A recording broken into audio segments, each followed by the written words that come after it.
Good morning, and welcome to this virtual meeting of the National Transportation Safety Board. I'm Jennifer Homendy, and it's an honor to serve as chair of the NTSB. With me today are my board colleagues, Vice Chairman Bruce Landsberg, Member Michael Graham, and Member Tom Chapman.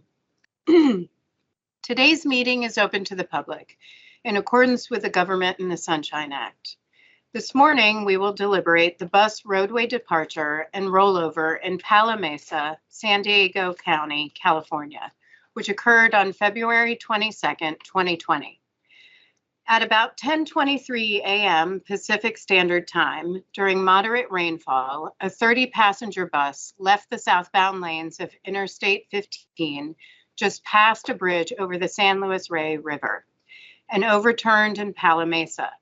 The bus was operated by Executive Lines Incorporated and was occupied by a driver and 20 passengers. While completing the crossing of the bridge, the driver lost control of the bus, which eventually departed the roadway to the right, traveled about 80 feet farther before it rolled over 1.5 times, slid down an embankment, and came to rest on its roof. As a result of the crash, 3 passengers died, 12 passengers sustained serious physical injuries, and 5 passengers and the driver received minor physical injuries. On behalf of the entire board, I want to pause for a moment and say how sorry I am to all those who've lost loved ones or were injured in the crash. Nothing we do today will bring back your loved ones or relieve you of the physical or mental pain you've experienced or are still experiencing. Our goal today is to ensure that the lessons learned in this tragedy and the actions that can be taken to prevent reoccurrence are captured in our report and safety recommendations. In a moment, the NTSB investigative team will walk us through the sequence of events surrounding this crash in detail. Each board member has studied the draft report and met individually with the investigative team. This is the first time we've gathered as a board to discuss the report. NTSB staff will present the pertinent facts and analysis and summarize their findings. After each presentation, board members will discuss the key safety issues uncovered during the investigation, issue by issue. Staff will then propose the relevant findings, probable cause, and safety recommendations for board consideration. The public docket for this investigation was released on February 16, 2022, and contains over 1,200 pages of additional relevant material. It's available on our website at ntsb.gov. Following the incorporation of any amendments voted on today, the final report will be available on our website in a few weeks. Before we begin, I'd like to thank a number of agencies that responded to the crash and worked with us throughout our investigation. California Highway Patrol, California Department of Transportation, North County Fire Protection District, California Fire San Diego, Vista Fire Department, Camp Pendleton Fire Department, Pala Good Samaritan, Pala Fire Department, and the Oceanside Fire Department. Thank you all so much. The post-crash care you provided is central to our goal of reaching 0 roadway fatalities and serious injuries through the Safe System approach. I'd also like to thank the following groups that served as parties to our investigation. While they are not part of the analysis, parties are crucial in helping us develop the facts around an investigation. The parties to this investigation were the Federal Motor Carrier Safety Administration, the California Department of Transportation, and the California Highway Patrol. I'd also like to thank our colleagues in the Office of Highway Safety and throughout the NTSB for their hard work on this investigation and in putting together this draft report, proposed findings, probable cause, and safety recommendations.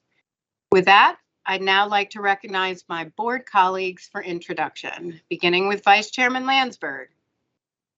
Good morning, Madam Chair, Member Graham, Member Chapman, and fellow team members. I look forward to our deliberations this morning. Good morning. Member Graham. Morning, Chair Hamady. Good morning, Vice Chair Landsberg and Member Chapman and the investigative team. I'm looking forward to today's meeting. Thanks. Good morning. And Member Chapman. Good morning, Chair and colleagues. Looking forward to today's deliberations. Thank you all so much. I'll now ask Deputy Managing Director for Investigations, Brian Curtis, to introduce members of the NTSB team participating in today's meeting. Good morning, Mr. Curtis. Good morning and thank you, Chair. I'd like to also thank everyone who helped make this virtual board meeting happen today. My only administrative announcement this morning is a reminder for the meeting participants to silence all their electronic devices at this time. Now I'll introduce staff for today's meeting. Unless otherwise noted, staff are from the Office of Highway Safety. Chris Poland, Deputy Director for the Office of Highway Safety. Ansar Bachik, Project Manager. Dennis Collins, Investigator in Charge. Brian Bergonier, Vehicle Factors. Mike LaPonte, Motor Carrier Factors. Cheryl Harley, Occupant Protection from the Office of Railroad, Pipeline, and Hazardous Materials Investigations. Robert Squire, Reconstruction. Steve Prouty, Highway Factors. Paul Suffern, Meteorology from the Office of Aviation Safety. Catherine Catania, Acting Director for the Office of Safety Recommendations and Communications. Kathy Silba, General Counsel for the NTSB. James Ritter, Director for the Office of Research and Engineering. Julie Perot, Recommendation Specialist from the Office of Safety Recommendations and Communications. Thomas Barth, Audiovisuals. Lysandra Garay Vega, Chief Report Development. And Gwen O'Regan, Editor for Highway Safety. Shown now on the screen are NTSB staff who I'd like to acknowledge for their efforts in arranging today's virtual board meeting production. The presentations will begin with an investigation overview by the investigator in charge, Mr. Dennis Collins. Good morning, Mr. Collins. Good morning, sir. Good morning, Chair Hamady, Vice Chair Landsberg, and members Chapman and Graham. Today, staff will present on a bus roadway departure and rollover, which occurred near Pala Mesa in San Diego County, California. On February 22nd, 2020, at about 7:30 a.m., a mid-sized bus operated by Executive Lines Incorporated began the day's service between El Monte, California and San Ysidro, California. There were 4 scheduled stops to pick up passengers: Baldwin Park, Pomona, Riverside, and Temecula. The location of the crash is shown in red, with the intended destination of San Ysidro down at the border with Mexico.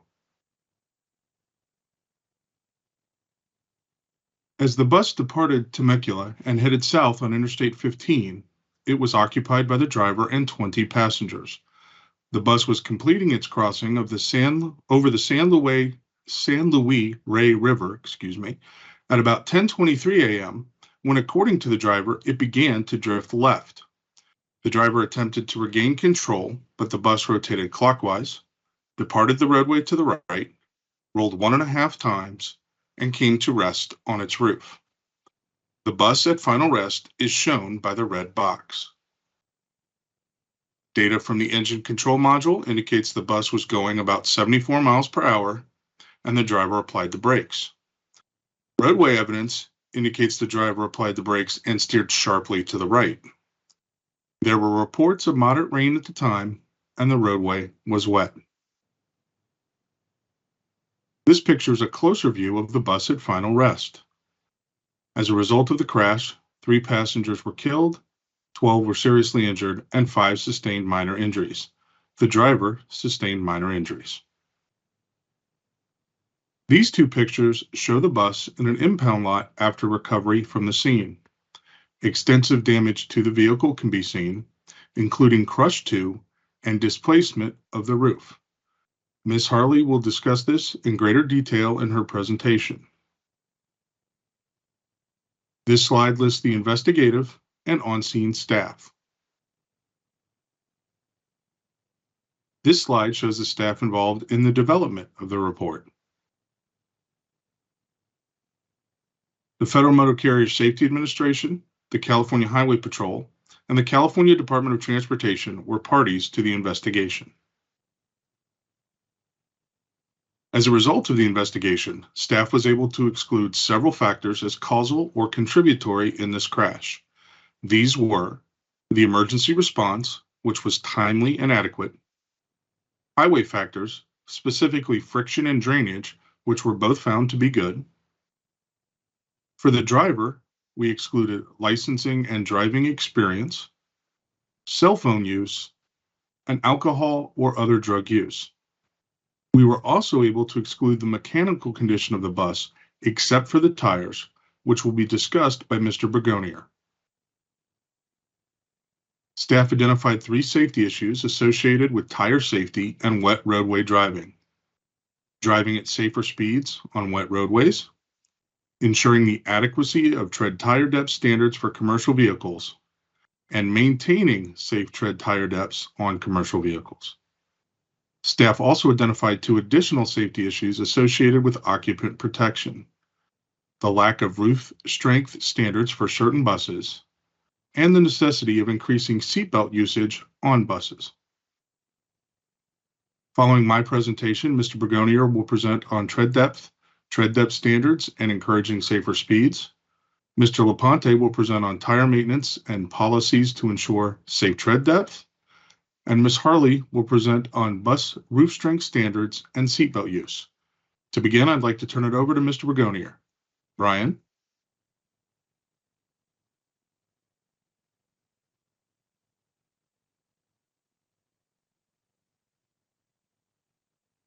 Good morning.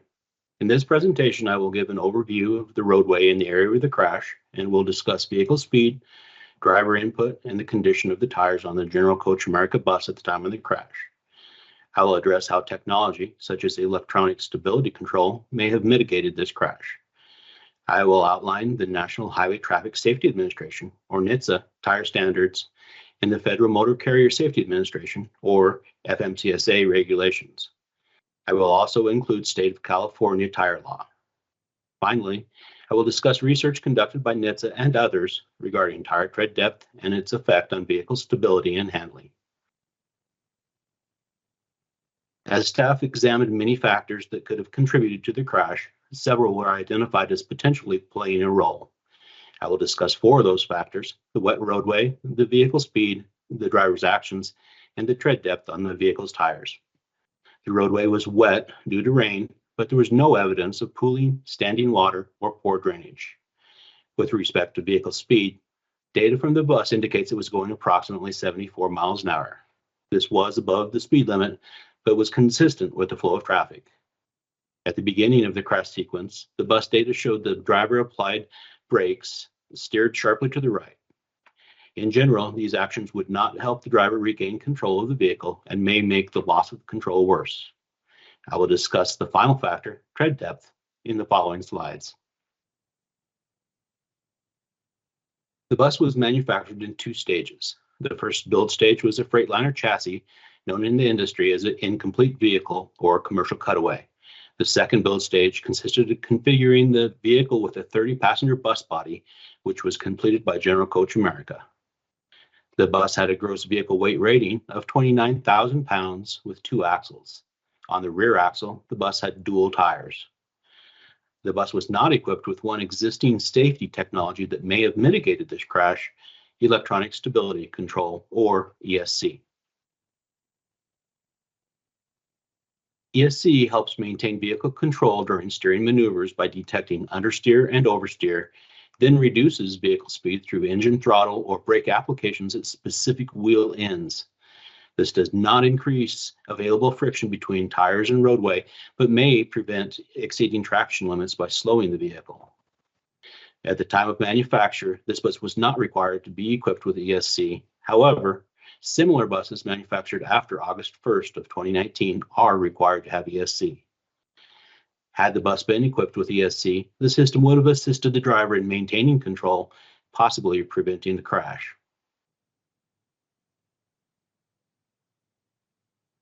In these photos of the bus tires, you can see how the tread depth of the steer axle tire shown on the left, would be more effective in channeling water at the tire road interface than the near non-existent tread on the rear tire shown on the right. The steer axle tires had tread depths of at least 10/32 of an inch, while the inside dual tires on the rear axle had tread depths of 1/32 of an inch. The bus driver performed a required pre-trip inspection on the bus before leaving on the crash trip and indicated that the tires were okay on the written inspection form. Carrier maintenance records show the tires on the rear axle had been repeatedly replaced with used tires in the months leading to the crash.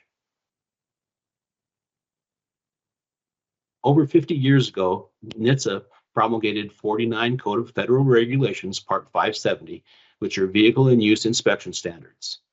The purpose for these subparts was to establish criteria for the inspection of motor vehicles by state inspection systems. However, these regulations do not impose requirements on any person. Subpart A pertains primarily to the inspection of passenger vehicles. Subpart B covers commercial vehicles with gross vehicle weight ratings greater than 10,000 pounds and states the tread shall not be less than 4/32 of an inch deep on each steer tire of any vehicle and not less than 2/32 of an inch on all other tires. The current CFR text is essentially unchanged from that originally issued in the early 70s, even though tire technology has changed significantly. The NTSB guidance pertaining to heavy vehicles appears to have been carried over into the promulgation of the Fmcsa Federal Motor Carrier Safety Regulations. Fmcsa regulations require any tire mounted on the steering axle of a bus, truck, or truck tractor to have a major tread groove depth of at least 4/32 of an inch. Tires mounted on axles other than steering axles shall have a major tread groove depth of at least 2/32 of an inch when measured at any point. The California Vehicle Code has the same requirements, as do most U.S. states. The CFRs regarding tire tread depths do not convey any engineering references or studies for the determination of these standards. Based on the NTSB standards, an inference can be drawn that the steer axle tire tread depth is more critical than that on the rear axles. However, there is no consideration given for potential ramifications to dynamic stability and vehicle control. Research conducted by others show poor tread on the rear axle and substantially better tread on the steer axle can adversely affect vehicle wet handling and stability. This is exacerbated when the rear tread drops below 4/32 of an inch. Under current regulations and carrier maintenance practices, there is a potential for significant tread depth variance between tires on separate axles or even separate axle ends. New tires can have as much as 18/32 of an inch tread, and they can be mounted on a vehicle with other tires at the minimum required tread depth of 2/32 of an inch. This large variance can dramatically affect vehicle stability and handling. Staff found that the current NTSB tire tread depth regulations may be insufficient to ensure adequate traction and are not based on any documented research or engineering studies. The regulations also do not address safety issues related to tread depth disparity between tires. Staff proposes two recommendations to NTSB. The first is to sponsor research to determine the appropriate minimum tire tread depth necessary for the safe operation of passenger carrying commercial vehicles, including the effect of vehicle handling when different tread depths are used for tires on the steer versus the rear axles. The second recommendation is to revise the CFRs based on the outcome of this research. Staff also proposes a recommendation to Fmcsa to revise their tire regulations based on the new NTSB research. During the post-crash inspection of the bus, both inside dual tires had tread depths of 1/32 of an inch. This is under the minimum tread allowed by regulations. The Commercial Vehicle Safety Alliance, or CVSA, facilitates uniformity of commercial motor vehicle inspections and annually publishes a handbook listing out-of-service criteria regarding both drivers and vehicles. If violations of FMCSRs are found meeting the criteria outlined in the handbook, that driver or vehicle is placed out of service until the violation is resolved. For vehicles with dual rear tires, such as the involved bus, To be placed out of service for tread depth, CVSA criteria state that both tires must be so worn that less than 1/32 of an inch tread remains when measured at any 2 adjacent major tread grooves at 3 separate locations on the tire. Based on these criteria, the bus would have been in violation of both state and federal regulations regarding minimum tread depth and could have been ticketed, but it would not have been placed out of service had it been inspected roadside. However, it would not have been allowed to make another trip until the tires had been replaced. Staff found that the loss of control was due to the combined effects of substandard tire tread depth on the rear axles, excessive speed for the wet roadway, and inappropriate driver inputs, and was not due to insufficient roadway friction. Staff also found that had the bus been equipped with an electronic stability control system, it would have assisted the driver in maintaining control, which could have prevented the crash. Staff proposes one recommendation to the American Bus Association and the United Motor Coach Association regarding the need for their members to create policies on speed and safe driving in inclement weather conditions. This concludes my presentation. Mr. LaPonte has the next presentation to discuss tire maintenance.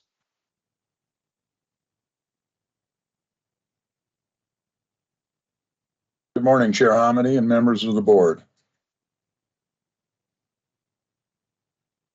I will provide an overview of the carrier executive lines, Inc., and examine the federal and state oversight of the carrier, review the California Bus Maintenance and Safety Inspection Form, and discuss the tire rotation practice followed by executive and some other carriers. The operator of the motor coach was Executive Lines, Inc. It was registered with the Federal Motor Carrier Safety Administration in February of 2004 and has a United States DOT number. The carrier was located in El Monte, California. At the time of the crash, the company utilized 8 buses and employed 12 drivers. The carrier ran daily trips from El Monte to San Ysidro with stops along the route. Executive is no longer operating buses, but is a ticket broker for the carrier that took over the routes Executive used to operate. Executive only hired drivers with bus driving experience. The examination of the carrier's record showed that it was compliant with federal requirements, such as maintaining driver qualification files and having a drug testing program. Executive Lines did not follow some of the industry best practices that define a safe carrier, such as having a safety plan or a training program for its drivers, and it did not offer performance-based incentive to the drivers. The carrier did hold an annual safety meeting for the drivers. Executive Line entered the Federal Motor Carrier Safety Administration new entrant safety assurance program in February of 2004 and successfully passed an audit on February of 2005. The carrier had 6 Fmcsa compliance reviews between 2006 and 2019. All but one of those reviews received a satisfactory rating. A 2009 review was initially rated as conditional and later upgraded to satisfactory. At the time of the crash, Executive Lines had a satisfactory safety rating, and the post-crash review by the Fmcsa resulted in a satisfactory rating. At the time of the crash, the carrier was alert in Fmcsa's behavior analysis and safety improvement categories, or basics, for hours of service. The carrier had never been alert in the basics for vehicle maintenance. California oversight of Executive was conducted by several state agencies, each covering different aspects of the carrier operations. California Vehicle Code outlines the California Highway Patrol's authority and mandate to conduct terminal inspections and describes the vehicles and records that are subject to CHP inspection. Terminal inspections are like safety audits and compliance reviews conducted by Fmcsa that have a greater focus on maintenance. During terminal inspections, the CHP is required to inspect a portion or all of the carrier's fleet. Passenger carriers are inspected every 13 months. Executive had undergone 5 CHP terminal inspections, the last one occurring on January 3rd of 2019. The CHP rated all 5 of these inspections as satisfactory. The California Vehicle Code, or CVC, regulations also require that passenger motor carriers regularly complete a vehicle inspection every 45 days. The CHP has produced the Bus Maintenance and Safety Inspection Form number 108A, which documents the regular bus maintenance and safety inspections. This form may be used to ensure the carrier inspects all of the items required by CVC 34505. Included in the 40 inspection items are safety items such as checking the fire extinguishers, interior and exterior lights, and item 28, tread depth, inflation, and condition. The last time the CHP updated this form was in 2005. Executive Lines had completed its most recent CHP Form 108A on February 10th of 2020. Item 28, outlined in red, that refers to the inspection of tire tread depth, as well as to the inspection of proper tire inflation and the condition of wheels and lug nuts, was checked as okay by the maintenance staff. The form does not require the carrier to include any specific information, such as tire depth or tread depth. Staff found that the California Highway Patrol Form 108A is a good tool to help carriers perform the required vehicle maintenance inspections and to meet the minimum requirements of maintenance needed for passenger carrying vehicles. But the form has not been updated since 2005, and the form's benefits can be enhanced by requiring or requesting carriers to record the tread depth of the tires on the buses in California. Given the concerns related to tire tread depth that this investigation identified, this form could also serve additional safety purposes. For example, it could be used to check and report the tread depth of the bus tires.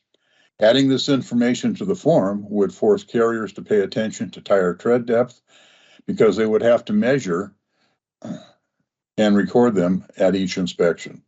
It would also serve as a visual reminder to the carrier maintenance staff regarding the wear status of bus tires and allow them to plan for tire replacement. Finally, it would serve to indicate to the CHP the thoroughness of the carrier's inspection process when terminal inspections are conducted every 13 months. The proposed update to the Maintenance Form 108A is particularly needed when considering the tire rotation policies used by some carriers, including exclusive.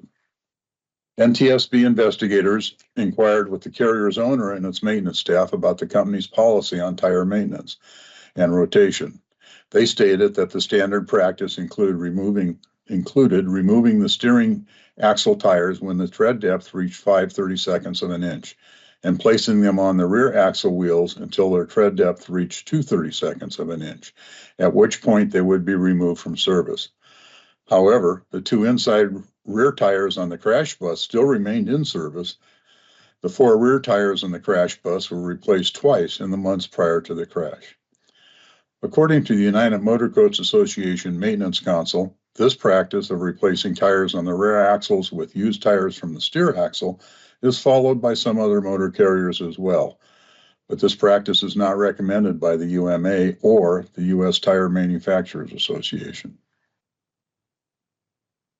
Staff found that although the carrier had an overall adequate safety record, Executive Line's deficiencies in tire replacement and rotation procedures allowed the bus to operate in service with tires that had less than the required tread depth, which contributed to this crash. The U.S. Tire Manufacturers Association recommends that rotating steer axle tires side to side, while it recommends rotating rear axle tires between the axles or side to side. The practice developed or adopted by Executive and followed by some other carriers is not recommended, since placing tires with poor tread on the rear axle and tires with substantially better tread on the steer axle can adversely affect the vehicle's handling on wet surfaces. Staff is proposing to the United Motor Coach Association and the American Bus Association to encourage their members to adopt tire rotation practices established by the U.S. Tire Manufacturers Association. This concludes my presentation. Next, Ms. Harley will discuss occupant protection. Good morning. This presentation will discuss bus roof strength standards and seatbelt use in a Pala Mesa, California bus rollover crash. I will discuss the issues surrounding the crash survivability for the bus passengers, focusing on the crashworthiness of the 2014 Freightliner bus, the loss of structural integrity of the roof, which led to the ejection of several passengers, the injuries to occupants within the bus, and the availability and use of occupant protection safety devices such as seatbelts. Lastly, I will discuss the California state law requiring bus passenger seatbelt use. The Freightliner bus came to final rest on its roof and overhanging the embankment adjacent to the interstate.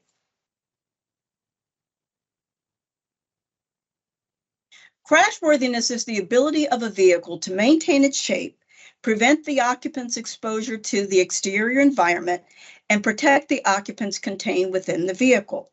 The rollover event compromised the roof's structural support, resulting in a 20-inch displacement of the roof towards the right side and the partial intrusion into the occupant space. The extensive structural damage caused the loss of the front windshield and 11 of the 15 windows.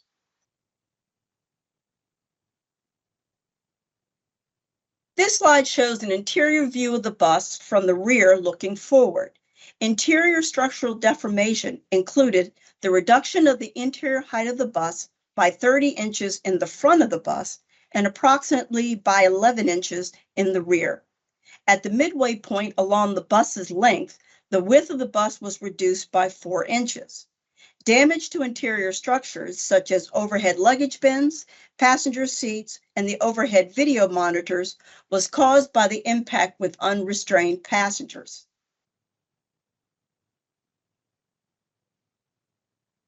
At the time of the crash, the bus was occupied by a driver and 20 passengers, 3 of which were fatally injured. 12 occupants sustained serious injuries and 5 sustained minor injuries. 5 passengers were ejected from the bus through open spaces created by the collapse of the roof's structural support and the loss of the bus's windows.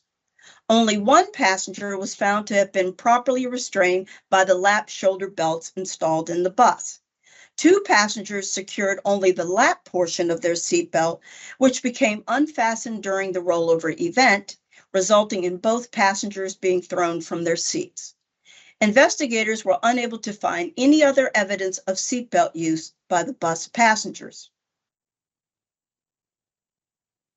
The Federal Motor Vehicle Safety Standard, Fmcsa, 216 and 216A were established to reduce injury or death due to the crushing of the roof into the passenger compartment during rollover events and provides the minimum level of safety or crashworthiness for buses. The standard applies to buses up to 10,000 pounds gross vehicle weight rating, GVWR, but does not apply to some multi-stage vehicles. The crash bus was not required to meet any roof strength standard. On December 29th of 2021, the National Highway Traffic Safety Administration published its final rulemaking for FMVSS 227 to be effective December 30th of 2024, establishing new roof strength standards. The new standards enhance the requirement for rollover structural integrity to include roof resistance to deformation and prohibits the intrusion of outside objects into the occupant space. The standard applies to buses over 26,000 pounds GVWR and all over-the-road buses regardless of GVWR. The new standard, however, fails to address non-over-the-road buses that fall between 10,001 pounds and 26,000 pounds GVWR.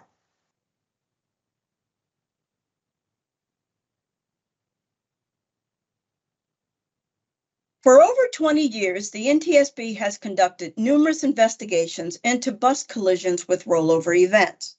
In 1999, the Office of Highway Safety released a report on bus crashworthiness issues and proposed recommendations to address concerns regarding roof structural integrity, window glazing, seatbelts, and ejection. The most recent investigation was the 2019 bus rollover in Bryce Canyon City, Utah. As a result of that investigation, the NTSB issued recommendation H212 to the National Highway Traffic Safety Administration regarding the development of roof strength standards for all buses.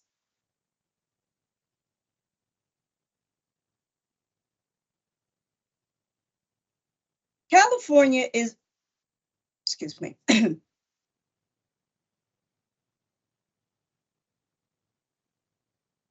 Sorry.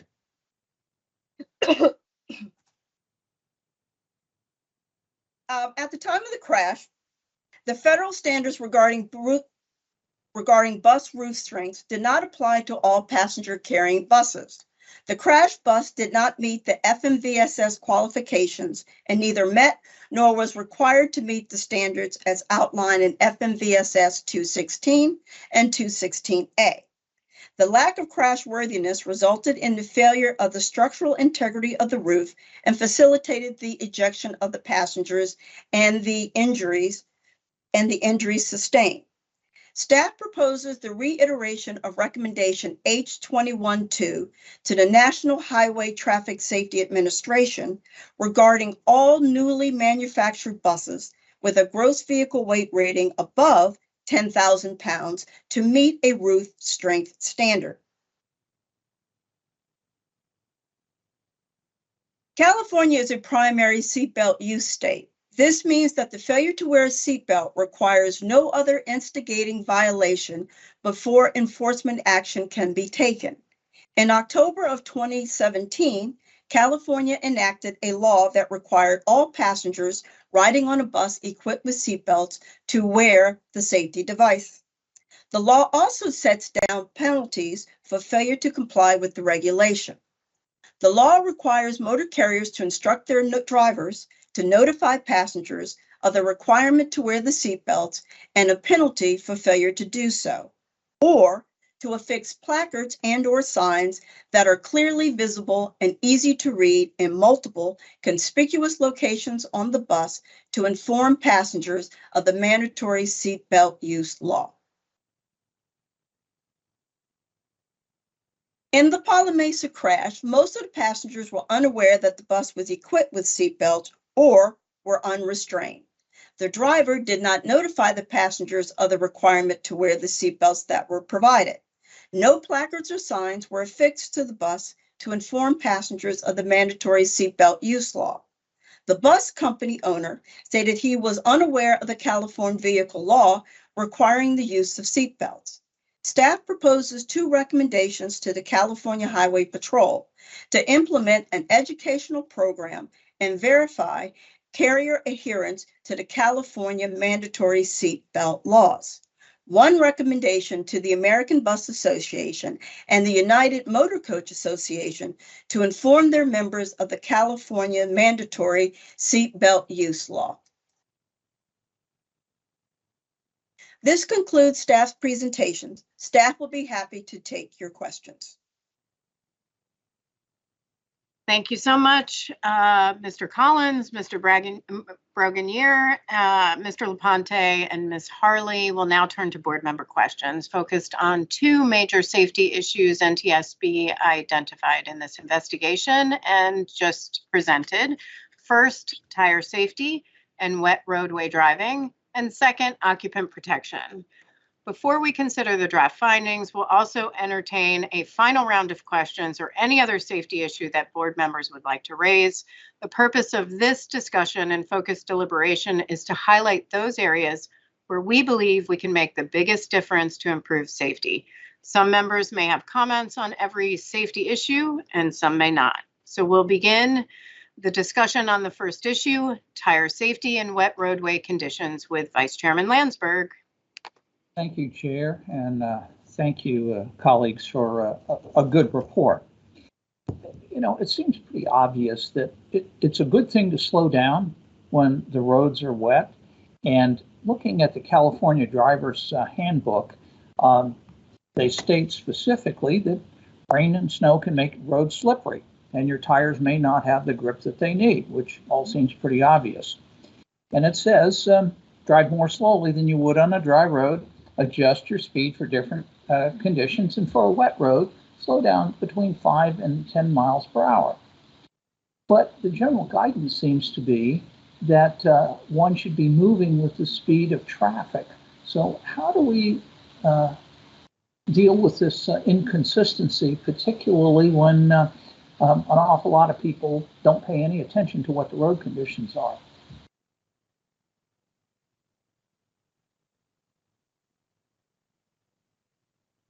Yeah, if the team will allow me, I'll take the answer to that, sir. It does seem to be conflicting guidance. But the problem is that the guidance can't account for every road condition. So ultimately, all drivers need to weigh that balance between how their vehicle is behaving and responding on, say, wet road conditions or their visibility due to weather, and the prevailing speed of traffic. There are things that drivers could do, for example, move to the slow lane.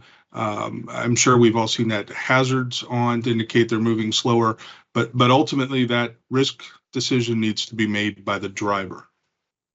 Well, it seems like we ought to at least consider some education to the community at large, if that's possible, that wet roads do mean that you're going to have less traction.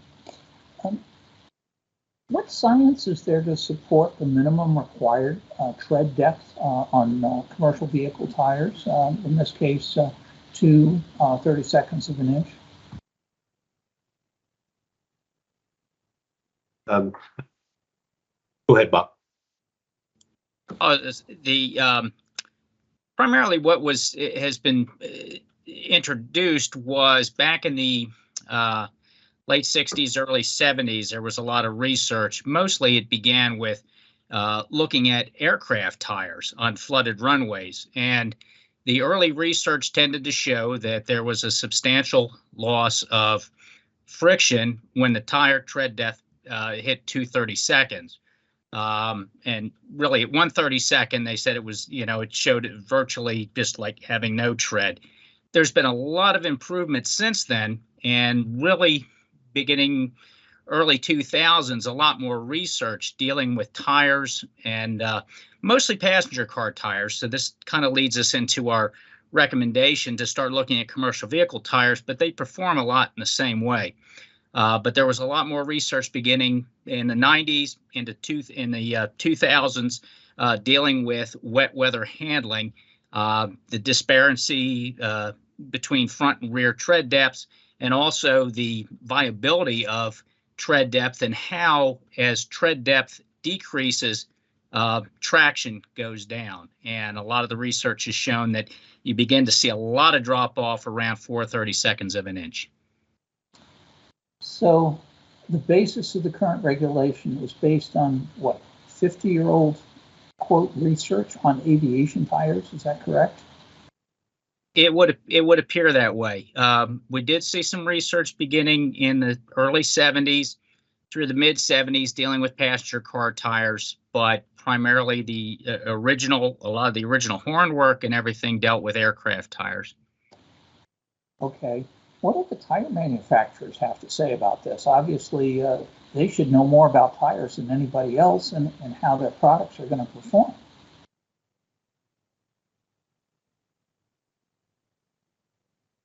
I can't speak directly about the tire manufacturers, but I know there's a lot of recommendations out there through AAA, that AAA Foundation, Consumer Reports, who advocate beginning to replace tires at 4/32 of tread depth.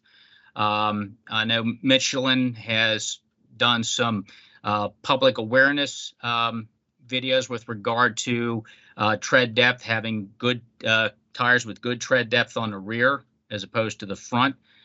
So, you know, I specifically, you know, they manufacture the tires based on the Fmcsa standards, and you know, there are standards there with regard to tread wear indicators and all that, but you know, most of the research these days, or most of the research and a lot of the recommendations are to begin looking at 4/32 of depth as a minimum, or as a time to start replacing. So one of the statements that was made is that about 3,000 miles had transpired since the tires had last been measured. Any sense of how often they should be measured? If I understood correctly, the driver was supposed to measure them prior to each trip. Did I get that correctly? The driver is required, Vice Chairman, to do a pre-trip inspection. And the driver in this case indicated that he did a pre-trip inspection on the form that the carrier provided, but he did not mark any problems with the tires. So he doesn't, the pre-trip inspection is generally would not include tread depth measurement, simply because it's difficult, particularly on this vehicle, to get underneath it enough to do the tread depth measurements. State of California requires that these buses be inspected every 45 days, which is why staff is recommending that California change its form to allow carriers to put the tread depth measurements on the form. By doing that, it will indicate to them the tread depth at the inspection time and give them a heads up to perhaps, you know, be ready to change those tires out ahead of the next 45-day inspection. Very good. Well, I will ask the rest of my questions here on the next round. Thank you, Chair. Thank you, Vice Chairman. Member Graham. Thank you, Chair. I'm going to stay with the tread depth for a little bit and the measurement of it. I appreciate you telling us how they measure the tread depth with 2 adjacent major tread grooves at 3 separate locations. Is there a particular tool or measuring device that's used for that? Yes, there is a tire tread depth measuring device that is available commercially anywhere. It's a very cheap device and very portable, easy to carry along with you. Okay, yeah, because measuring between like what 2/32 and 1/32, I don't think a human eye could see that difference. Would that be correct? That's probably correct. You have the old standby of the Lincoln penny. You know, if it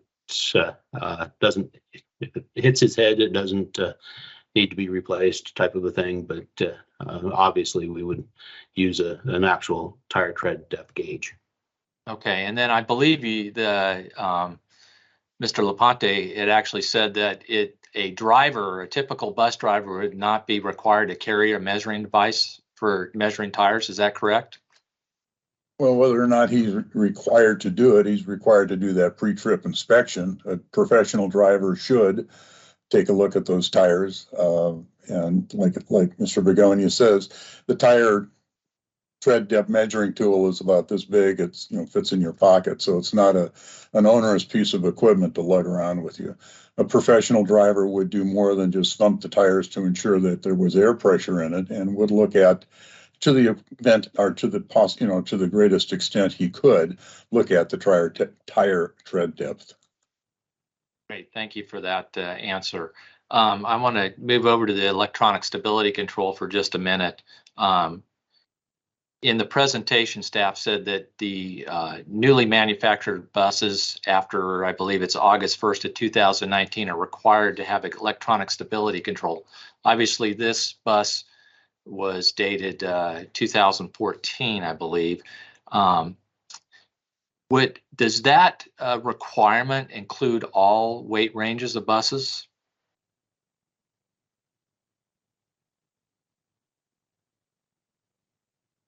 Or is this just the one above 26,000 pounds gross vehicle weight ratio or weight rating? No, I believe it's everything over 10,000 pounds at this point. Everything over 10. Okay, I was hopeful for that because I would expect all buses should be having ESC now with it being such a good technology out there. I see Julie jumping on there. Do you have an answer for that, Julie? I just wanted to add that our recommendations on ESC are still open because, to my understanding, the medium-sized bus range is not included in the ESC regulation as it currently stands. So I would say that it is not yet including all buses. I was afraid of that. Yeah, Member Graham, just to clarify, the new rule that Mr. Burgonier was referring to includes buses with GVWRs between 26,000 pounds and 33,000 pounds. Okay, great. Thank you for that. So we don't have everything yet, and that is very unfortunate. That's about all the questions I have in this area, Chair. Thank you very much. Thank you, Member Graham. Member Chapman.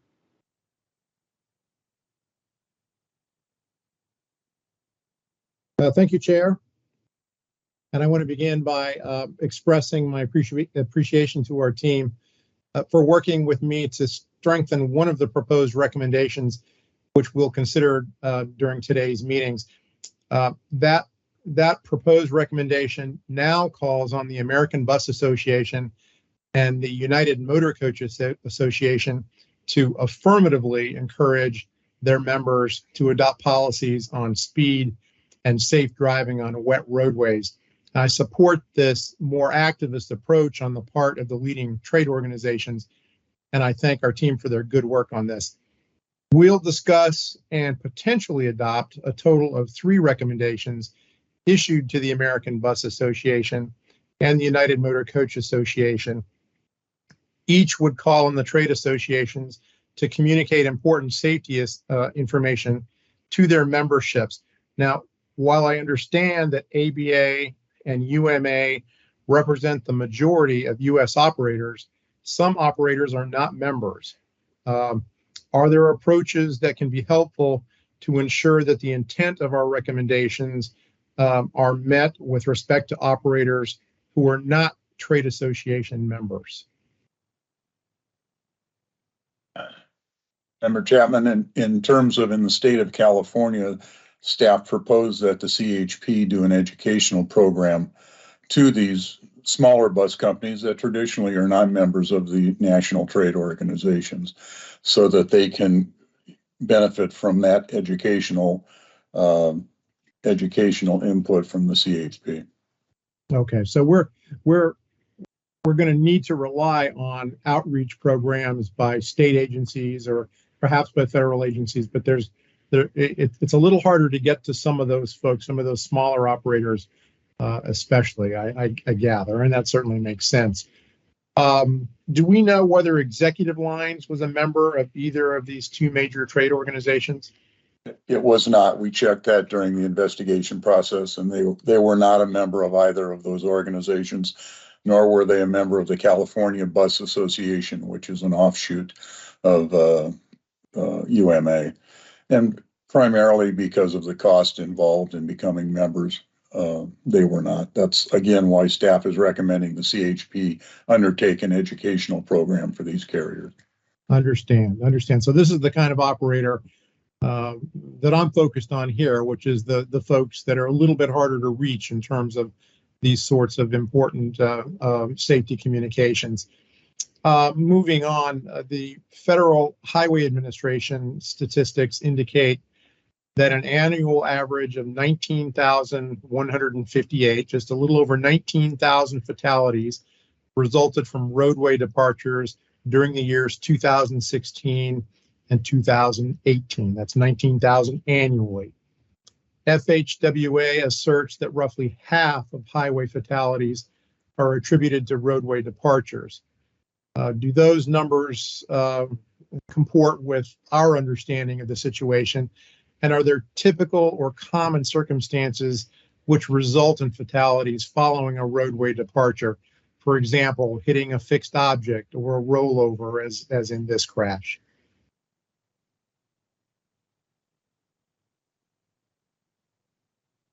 Generally speaking,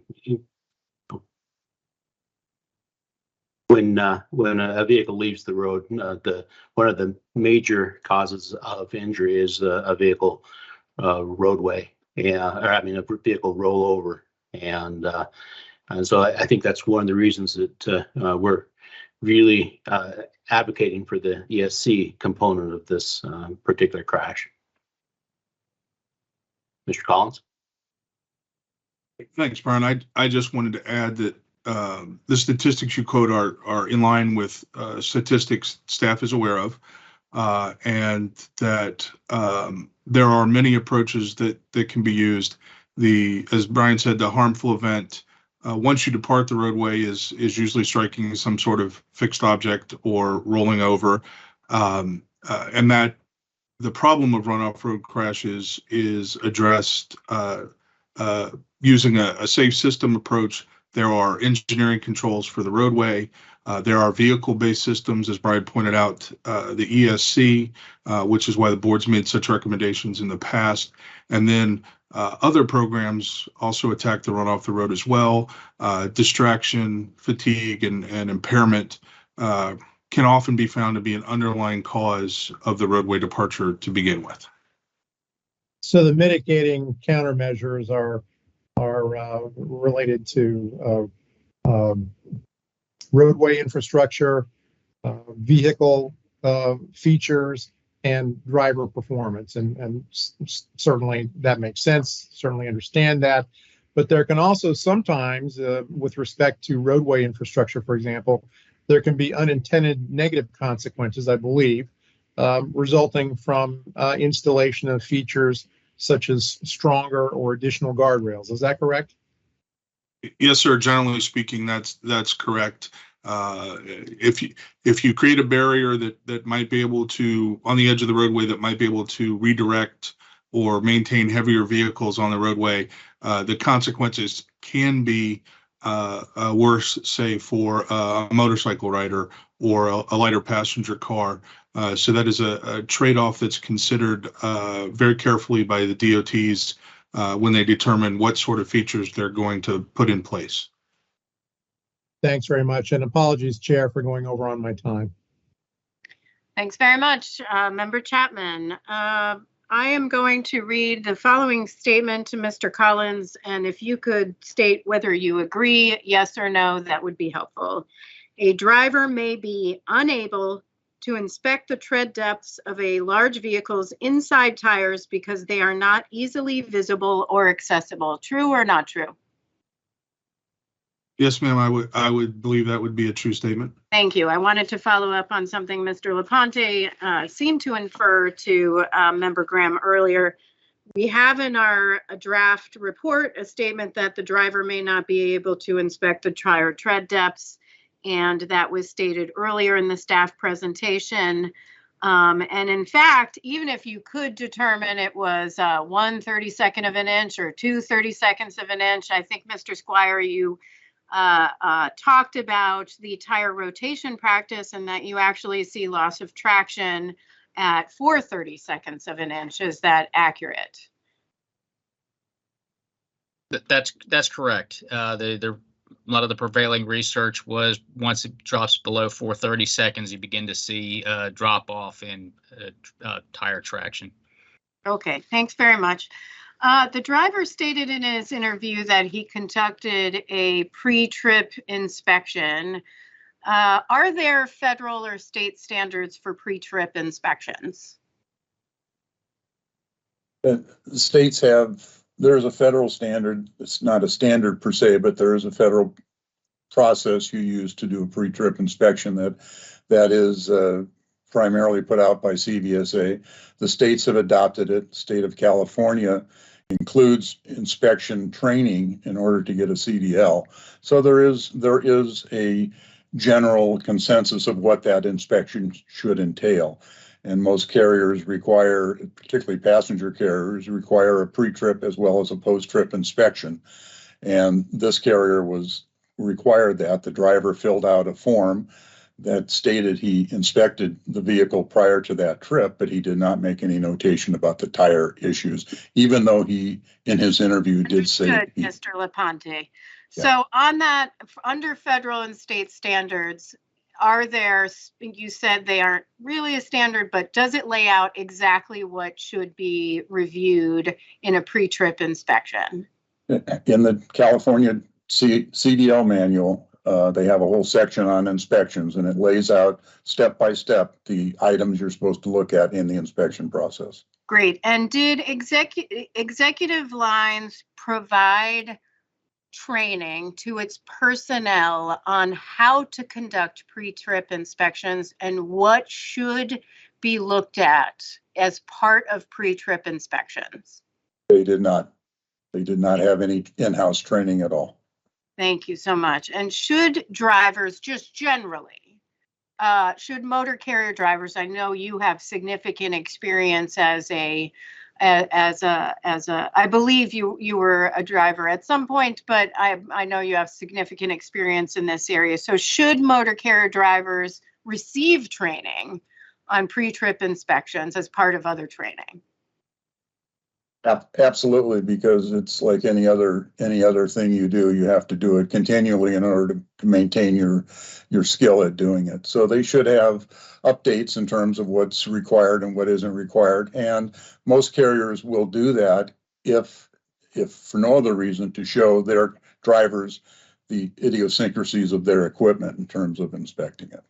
Great. And so executive lines, did they happen to tell you why didn't they had no training at all for their drivers, correct? They just That is correct. I know they had some sort of pass the carrier's road test. They certainly required a CDL. And I know that this driver had previous experience, granted on a different vehicle for Greyhound, but they didn't have their own training program. That is correct. They did not. And why is training so important to ensure safety of operations?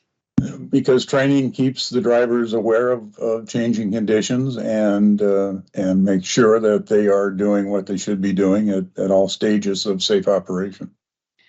Great. And just really quickly, I have three tinier questions because I was reading in the transcript of questions for this driver.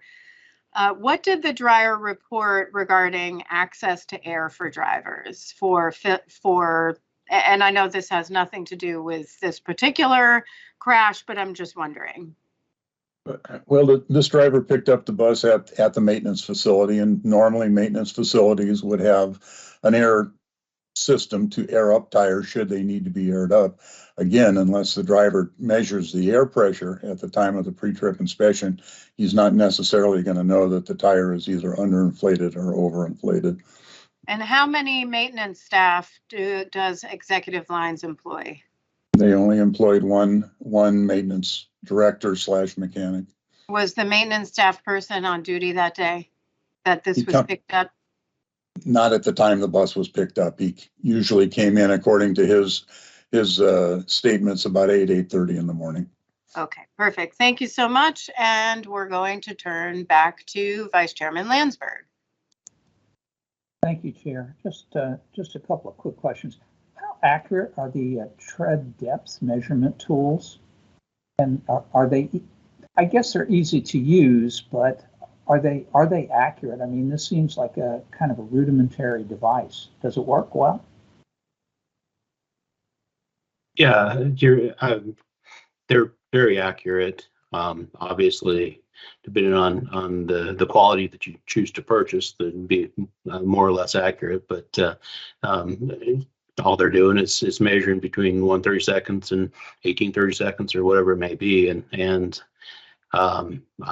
I have no reason to doubt the accuracy of these gadgets that cost probably $5. The other question, and I think we've sort of been circulating around it a little bit, is how often do the inner tires really honestly get inspected as opposed to just getting pencil whipped on an inspection? I mean, this seems to be one of the critical parts of the deal, and from what I've heard in your prior comments, depending on the vehicle, these are not easy to get to. And so if somebody's all dressed up and wearing their uniforms, they may not want to spend a lot of time getting underneath the vehicle and getting dirty. How do we know that these inspections are even taking place on a regular basis? Well, Vice Chairman, that is part of the reason, or one of the reasons, that staff is proposing that the inspection, the 45-day California inspection, include the tire measurements. Because, as you say, the inside tires are difficult, particularly on these buses, to reach. So by putting the tire measurements, requiring the maintenance department to physically write down the tire measurements they gain from those tires when they inspect them every 45 days would help bring their tread depth issues or, condition to at least the maintenance department's awareness. I would be curious at some point to know on spot inspections how many of the inner tires on commercial vehicles do not meet the requirement, because just based on the carcasses of tires on the side of the road, my sense is that they are not being particularly well monitored. Well, depending on the level of inspection that's done roadside, if it's a level 1, then the inspector is supposed to, crawl underneath the vehicle and inspect those tires. If it's a level 2, you're just going to do a walk around. If it's a level 3, it's driver documents only. So depending again on the level of inspection that is performed would determine how often those inside tires truly get looked at. Understand. No further questions in this area, Chair. Thank you. Thank you so much, Vice Chairman, and we'll go to Member Graham. I have no further questions in this area, Chair. Thank you, and I will check back just in case. Member Chapman. Just one last follow-up question in this area, and it's a follow-up with respect to roadway design features. What was our conclusion for this investigation with respect to the significance or lack of significance of roadway design features?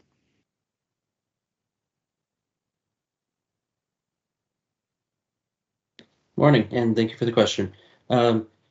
Staff did a detailed look at the roadway design features in this case, including roadway geometry, surface friction, and that type of thing. And we did not find any roadway factors that would have contributed to the crash. Okay, thank you very much. That's my last question in this area, Chair. Thank you so much, Member Chapman. I have several questions, so I'll check back with those who indicated they may not, and certainly the Vice Chairman may have additional questions. I will start with, just to clarify on electronic stability control, I wanted to make sure I heard right. So the bus had a gross vehicle weight rating of 29,000 pounds. Since August 2019, newly manufactured buses between 26,000 pounds and 33,000 pounds have been required to be equipped with electronic stability control. But when was this bus manufactured? It was manufactured in 2014. Okay, so with respect to this bus, they wouldn't have complied with the federal requirements because it's newly manufactured after August 2019, correct? That is correct. Okay, and I just ask because I am certainly very supportive of electronic stability control, but this is why I often state we should have recommendations going back to the past that apply to not just newly manufactured vehicles, but others. This one might have been more difficult given the technology. So I do want to ask a little bit about the research on, have you spoken with NHTSA? Do you think they're open to conducting research or updating their decades-old research in this area, or any discussion on that? Yes, ma'am. When investigating the situation with relation to standards for tread depth, Staff did have some contact with staff at NTSA, and the general tenor of those meetings has led us to believe that NTSA, given the other concerns in research and budgetary, but they were also supportive of the idea of research. The staff there was. Okay, fantastic. Good to hear. Good people there, so I'm hopeful that they will take our recommendation and do some updated research in this area. I want to ask some questions about BASIC, the FMCSA's behavior analysis and safety improvement categories. And this was referenced earlier in the presentations, but I'm hoping, Mr. LaPonte, if you can could just talk about what is this? What is BASIC? What BASICs is a method that FMCSA uses to determine intervention with motor carriers. The primary source of information is roadside inspections. It will also look at crashes and compliance reviews, safety audits, to determine if a carrier is meeting the minimum safety requirements. And if they are not, then what kind of intervention will FMCSA take to get them back on track? State of California now has adopted that same system for its internal terminal investigation systems.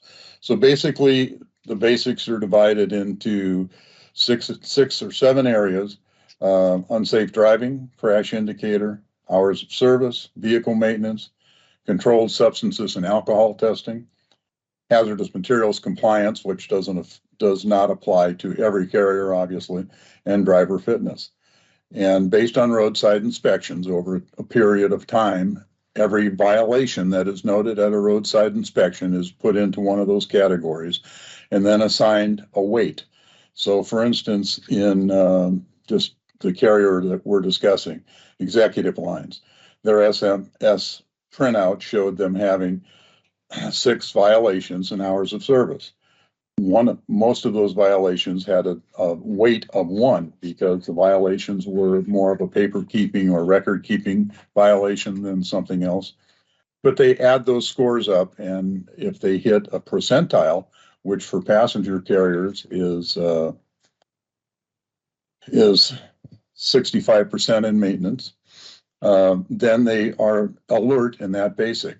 So this carrier had never been alert in the maintenance basic, but it was alert in the hours of service basic because it exceeded the threshold to be alert in that basic. And what does alert mean? Alert means that it's a profile that the public can see on the SAFER website, and it gives them an idea of this carrier may have an issue in this area of compliance. It doesn't necessarily mean that they're prohibited from operating, but they certainly is something that FMCSA is looking at and monitoring. So in FMCSA's process, if a carrier becomes alert in 3 basics, they are tagged for intervention, whether that would be a CR or a letter, a warning letter. They'll do warning letters, they'll do CRs, they'll do... What's a CR? That's compliance review, ma'am. Okay. So the compliance review can either be a full compliance review that will result in a safety rating, or it can be a non-rated review if they're only looking at 1 or 2 items in that basic. So for instance, after a major crash, often FMCSA will come in and just do a focused investigation on the crash elements, if you will. They won't do a full investigation, again, depending on the history of the carrier. So it's a method for FMCSA to determine who needs to be seen in person by their staff and monitored. Thank you very much. I am a little bit over time. I have additional questions in this area, but I do want to see if Vice Chairman Landsberg has questions. Thank you, Chair. I do have just one more question. Does the staff believe that the older buses pose a safety risk on the highways? say, relative to the newer ones?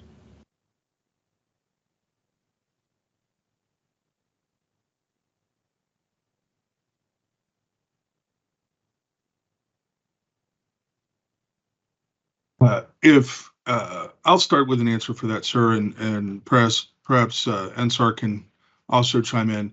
I would say that no, simply the age of a bus is not indicative of any safety concern to staff. A properly maintained bus that's taken care of, where the company follows all the appropriate procedures and regulations, that would pose no significant safety risk, say the newer one. Having said that, technology improves and design improves. So there are features in older vehicles that may not be present. A case here would be the ESC being available, being not available, being mandated. So while it's fair to say that in general we wouldn't consider an older bus a safety risk, we would turn to the other side of that coin and say, but a newer bus would have better safety features, better designs. So I hope that gets to the heart of your question. And Dr. Beshik, please, if you can clarify my babbling, please do so. Very succinct answer, Mr. Collins. I would just like to add, as Dennis has stated, this vehicle was not equipped with an ESC, and which is why when discussing the reasons for roadway departure and all the various factors that the driver has to take into account when driving in inclement weather conditions, particularly on wet roadways, to take into account, as driver has stated, knowledge that a rear tire may not have had the most optimal amount of tread left, but also that this is a vehicle without an ESC, meaning that the driver would not be provided with an stability assistance. So the appropriate response for safety conscious commercial vehicle, motor vehicle driver would be to modulate the only factor that they can, which is to reduce speed to match the conditions. Yeah, I bring this up because in aviation, we do make a distinction between how aircraft are equipped and what operations they are allowed to perform.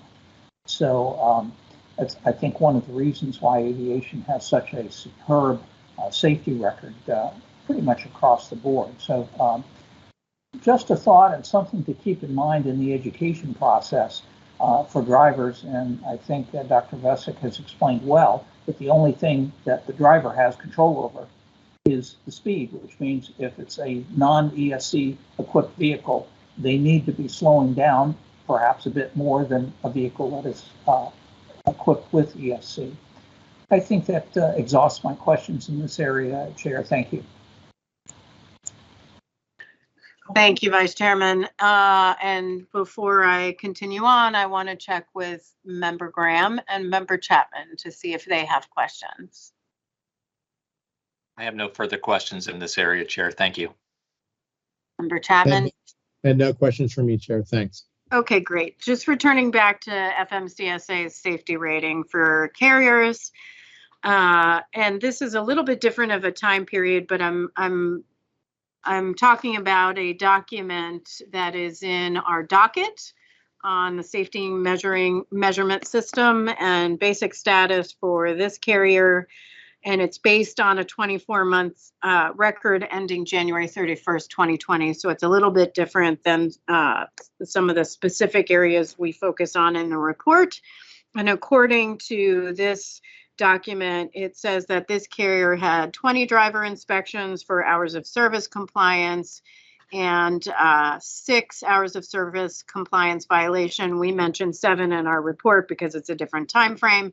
But for vehicle inspections, it had 19 inspections and 13 vehicle maintenance violations. And 2 of those violations, one was for tire ply or belt material exposed, and the other was for tire tread depth less than 2/32 of an inch measured in 2 adjacent major tread grooves. Now, granted, for both of these, one was for a motor coach, that's the tire ply or belt material exposed. The other is for a different bus, not the crash bus on tire tread depth less than 2/32 of an inch. What does tire ply or belt material exposed mean? It would mean that based on the sidewall, you could see the treads of the tires. So if for instance, if the vehicle had been curbed a lot, the tires had been curbed, and generally that's the front tire that gets curbed. It would scrape off the side of the rubber of the tire to expose the belting that goes around the tire, and that's generally what that means. Great. And so you mentioned, Mr. LaPonte, this measurement. Fmcsa gives a severity weight to violations, 1 through 10. And you mentioned a couple that were 1 in hours of service. For severity weight for these 2 vehicle maintenance violations, the tire tread depth was 8, and 10 indicates high severity risk. 1 indicates low, according to Fmcsa's own documents that I looked at on their website yesterday. And for the tire ply or belt material exposed violation, Fmcsa gave this carrier 8+2 because you add 2 for our out of service criteria, so giving it a 10, which was the highest crash risk. The reason I mention these is because there clearly I believe it speaks to the safety of a carrier. Does this carrier have a safety plan, any sort of safety management system or anything like that to evaluate safety risk and address those risks proactively, like we believe is standard in other modes of transportation or for companies just generally operating in transportation? This carrier did not have any of those in place. Okay, great. And a couple of questions on the driver interview. The driver indicated in his interview that he had a concern about the right tread of the tire, rear tire, and estimated that the tire's tread depth to be relatively low. He also believed that another vehicle available to him was unsafe, noting that the previous week he had identified oil buildup underneath. Did he report that to the motor carrier? And if so, why or why not? He didn't report the vehicle, the crash vehicle, to the motor carrier for the tire issue that he talked about in his interview. He did write up the oil on another vehicle a couple of weeks previously, the oil buildup. Oh, that's good. What are drivers supposed to do if, just generally, if they're faced with a situation, a choice where the driver has 2 buses, and again, there were certainly driver actions that were part of this crash, speed, handling of the vehicle. I'm not discounting those, but I'm just curious, in a situation, if a driver is faced with buses that they believe are unsafe, what should they do? Well, they should obviously report it to the company management, or they can refuse to drive the vehicle. That is an option. In fact, when we interviewed the driver, we asked him that specifically. What were your choices that morning that you took this bus on this trip? He said, well, I could have refused it and not made the trip. I said, and we asked him specifically, had he ever done that in the past? And he stated, no, he had not. And we asked him again, what would happen if you did refuse to drive this bus on this trip because you felt it was unsafe? He said, I don't know. I've never done it. Yeah, so, but that is an option if it was, truly his concern was raised to that level. And just curious, and this is totally curious, do you know how much drivers are paid by executive lines? They were paid by the hour, about $20 or $21 an hour. Okay. And do you know where the driver lived in this crash at the time of this crash? I do, but I believe Mr. Collins would probably be better to delve into that than I. he spent more time on that issue than I did, Madam Chair. Thank you, Mike. Yes, ma'am. During his interview, the driver reported that he primarily was using his car as his residence. He was living in his car. At the time of the crash, he did indicate the day before that he was unhoused and at the time of the crash, and that he was living in the library parking lot and then spent from 9 to 4 in the library. And previous to that was at a mission. In the last investigation, highway crash investigation that the board considered, we focused on Mount Pleasant and the Mount Pleasant crash. We had, I don't know, 2 or 3 pages on hours of service and how that can affect safety, but in the end determined in that crash that hours of service and fatigue actually had nothing to do with Mount Pleasant, but we did include 2 or 3 pages in that report. I do think it's important when you have a opportunity to bring up the effect of fatigue. In this situation, we don't talk about fatigue. I do believe that we have to be careful when and in here we say, in fact, fatigue was not part of this crash, and it wasn't part of this crash. But I do think, and I would just talk about, I would just ask the staff to think about as we move forward and look at other crashes and consider fatigue. I think we do have to look at the quality, not just the opportunity of rest. And I would submit that in this situation, it was possible it was not good quality.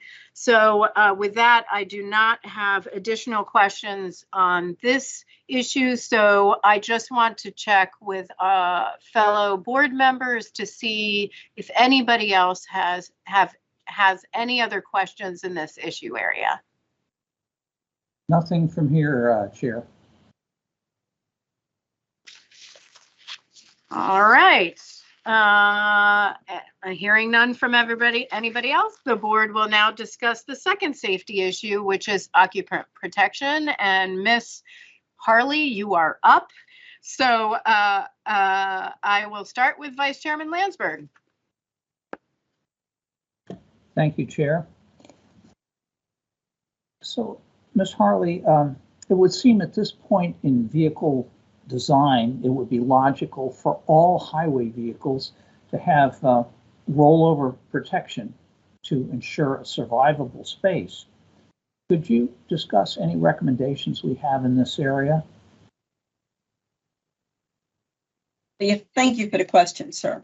So we have for a number of years have been recommending that, especially when we're talking about passenger carrying motor carriers, to insist on some of these roof strength standards to assist in these rollover crashes. And at this particular point, we feel that the failure to include these medium-sized buses, those buses that are between 10,001 and 26,000 pounds, provides an additional safety risk, because there is no standard for these buses. And these buses are, they're out on the roadway and they're very popular. And this is a concern to staff, that we are excluding the buses that will actually be out on the roadway and the passengers in these buses. So if I remember correctly, you stated that there was a distinction in some of the laws about over-the-road buses. Do I understand that correctly? That's correct. So where do they expect these buses to drive exactly? Because my understanding of bus operation is that all of them operate over the road. Can you explain this disparity to me? So the definition of an over-the-road bus specifically categorizes a bus that has an elevated passenger deck over top of a baggage compartment. And that actually is the definition that NTSA uses to describe a motor coach.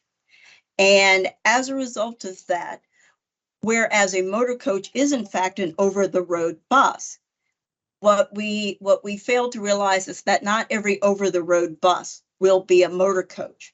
And that's where the disparity is in the regulation. That seems like a loophole that you could drive either a motor coach or a smaller bus through. And I would hope that we could address that. One of the things that you mentioned, I think, was, and we've had some recommendations in the past about window glazing and the importance of having window glazing remain in place to keep people from being ejected or having objects impinge inside the vehicle. Could you expand on that just a little more, please? Yes. So in the Pala Mesa crash, as a result of the rollover, 11 of the windows were lost in the bus. Now, 7 of these windows broke out, but 4 windows actually fell from their structural frame. And as a result of that, this provided an access point to which passengers were either exposed to the exterior or were actually ejected out of the bus. And we know that 5 of these passengers were actually ejected through these openings as a result of the failure of the roof and the failure of the windows to stay in place. So what, if anything, is NTSA or Fmcsa doing about this?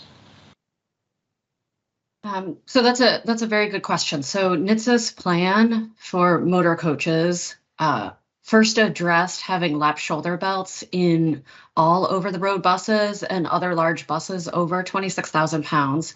And then the recent rulemaking that Ms. Harley referenced in December 2021 addressed roof strength standards for those same bus classifications. The idea behind that was that they needed to ensure that the passengers remained in the seats through the seatbelt system, and then that the roof had structural integrity, because of course if you twist or bend the roof, it's very hard to keep the glazing in place. And then their next step would be to address keeping the glazing intact in those vehicles. Of course, that still hits on the aspect that you mentioned earlier, that there's the class of buses between 10,000 and 26,000 pounds that are still excluded from any of these rulemakings, and when they advance towards glazing, then they still will not have sufficient roof strength to ensure that there's structural integrity for the windows. So I think, would it be a fair statement to say then that these smaller buses are less safe, even the new ones, than the so-called over-the-road buses? It's always a challenge, as we talked about earlier, when you have the newer buses have advanced technologies, they have more safety features. Unfortunately, what we're seeing is that these buses that are in this middle class, even if you bought a new bus today, they're not required to have those advanced systems to protect the occupants. So I believe the answer would be yes. Okay, thank you. Thank you, Chair. Thank you so much. Member Graham. Thank you, Chair. When you went to inspect the bus in the yard, were all the passenger seats equipped with seat belts? Yes, sir. All the designated seating positions did have seat belts, lap shoulder belts. Okay, seat belts with or lap belts and shoulder belts. Is that correct? It's the lap shoulder belt combination. Yes. Okay. And were all those seat belts easily accessible and within plain sight of the passengers?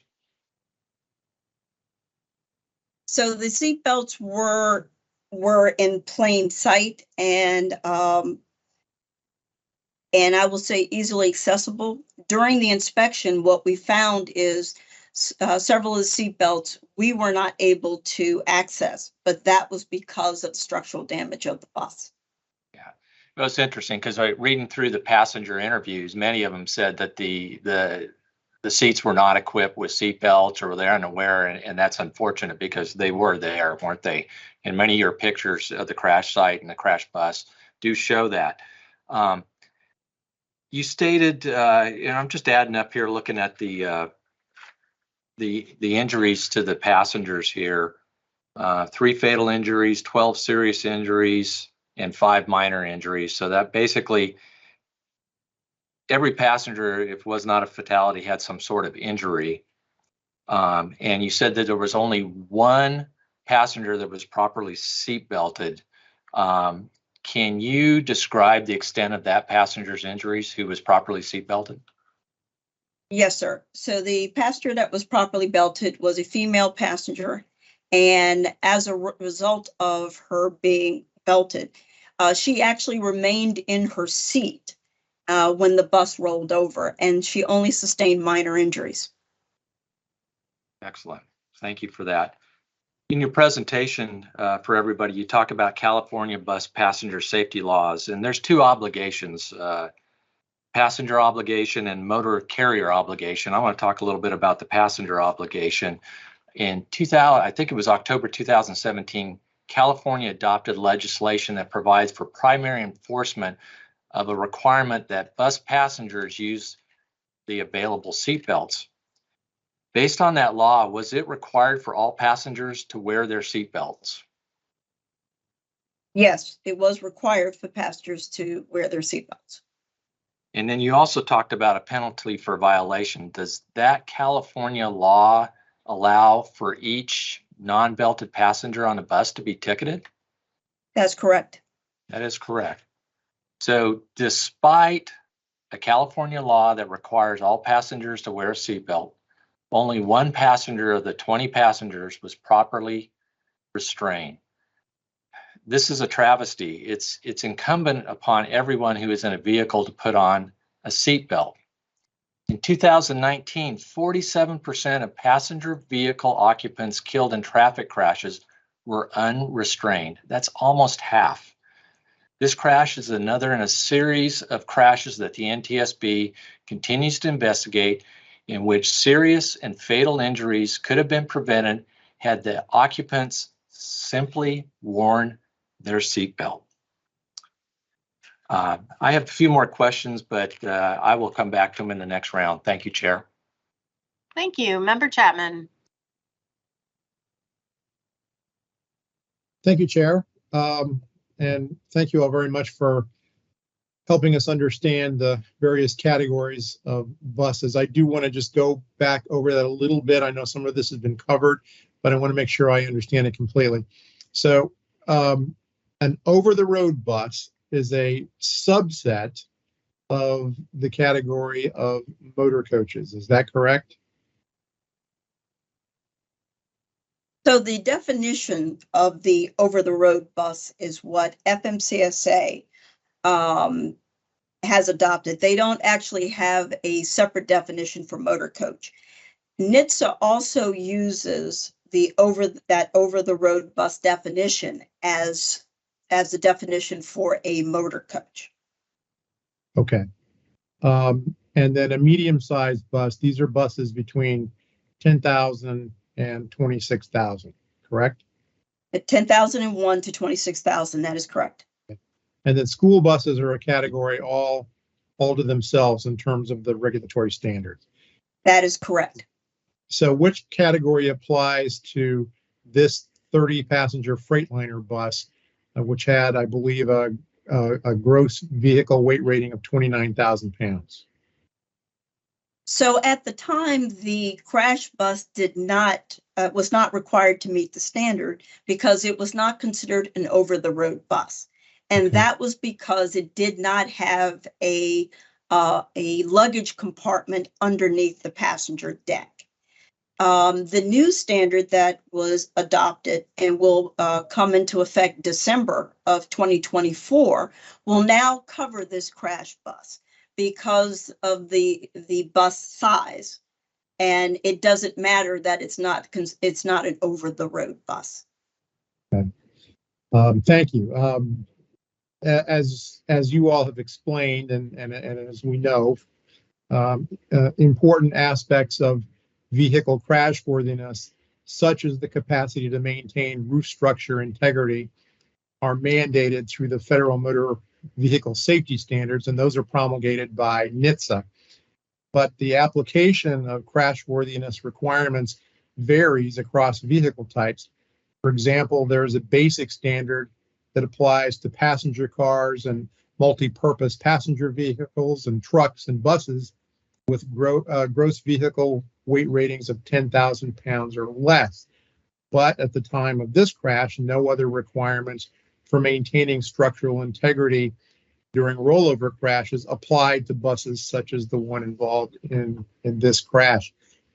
And as you've explained, in December of last year, NTSB issued a long-awaited final rule on structural integrity for motor coaches, setting requirements for maintaining structural integrity during rollover crashes. And that applies to all new over-the-road buses and other buses weighing over 26,000 pounds. The bus involved in this crash was 29,000 pounds, and so a new bus of this type manufactured after the 2024 effective date of NTSB's rule would be required to meet the new standard.